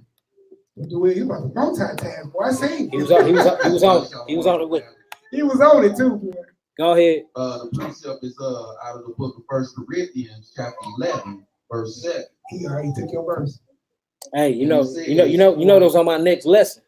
Go ahead, bro. For a man indeed ought not to cover his head, for as much as he is the image and glory of Yahweh, but the woman is the glory of the man. Hallelujah.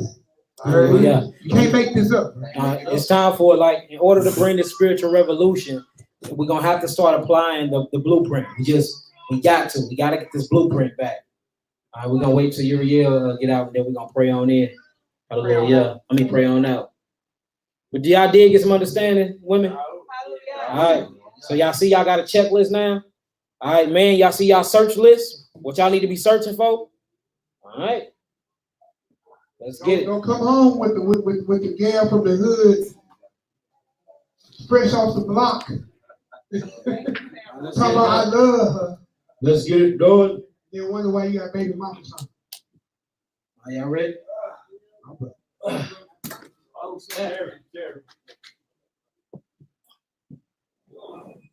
One minute, family. Here he is, right here. Here we go. What y'all doing, man? Y'all going off? No, we going up. All right, let's get it. Y'all ready? Hallelujah. Hallelujah. Hallelujah. Hallelujah. Yabareka Yahweh Veis Melika Yahweh Bona Elika Vibuleka Yahweh Bona Elika Ve'asem Shalom Ve'asem Shalom Yabareka Yahweh Ve'ish Melika Yahweh Pona Elika Vivuleka Yahweh Pona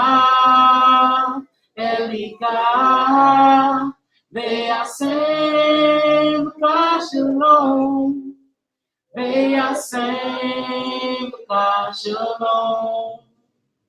Amen. Hallelujah. Hallelujah. Hallelujah. Hallelujah. Amen. The Most High shall bless you. The Most High shall keep you, and He shall shine His face upon you. He will bless you, and He will keep you. He will give you peace. Amen. Hallelujah. Hallelujah. I will sing the other one. I'll sing that later, but you know, let's get it. All right, we all good. Hallelujah.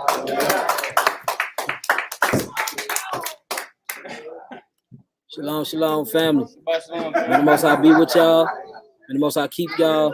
Hopefully this lesson was very inspiring for y'all. Write that stuff down. It's time for practical application of Torah, family. Practical application. Shalom.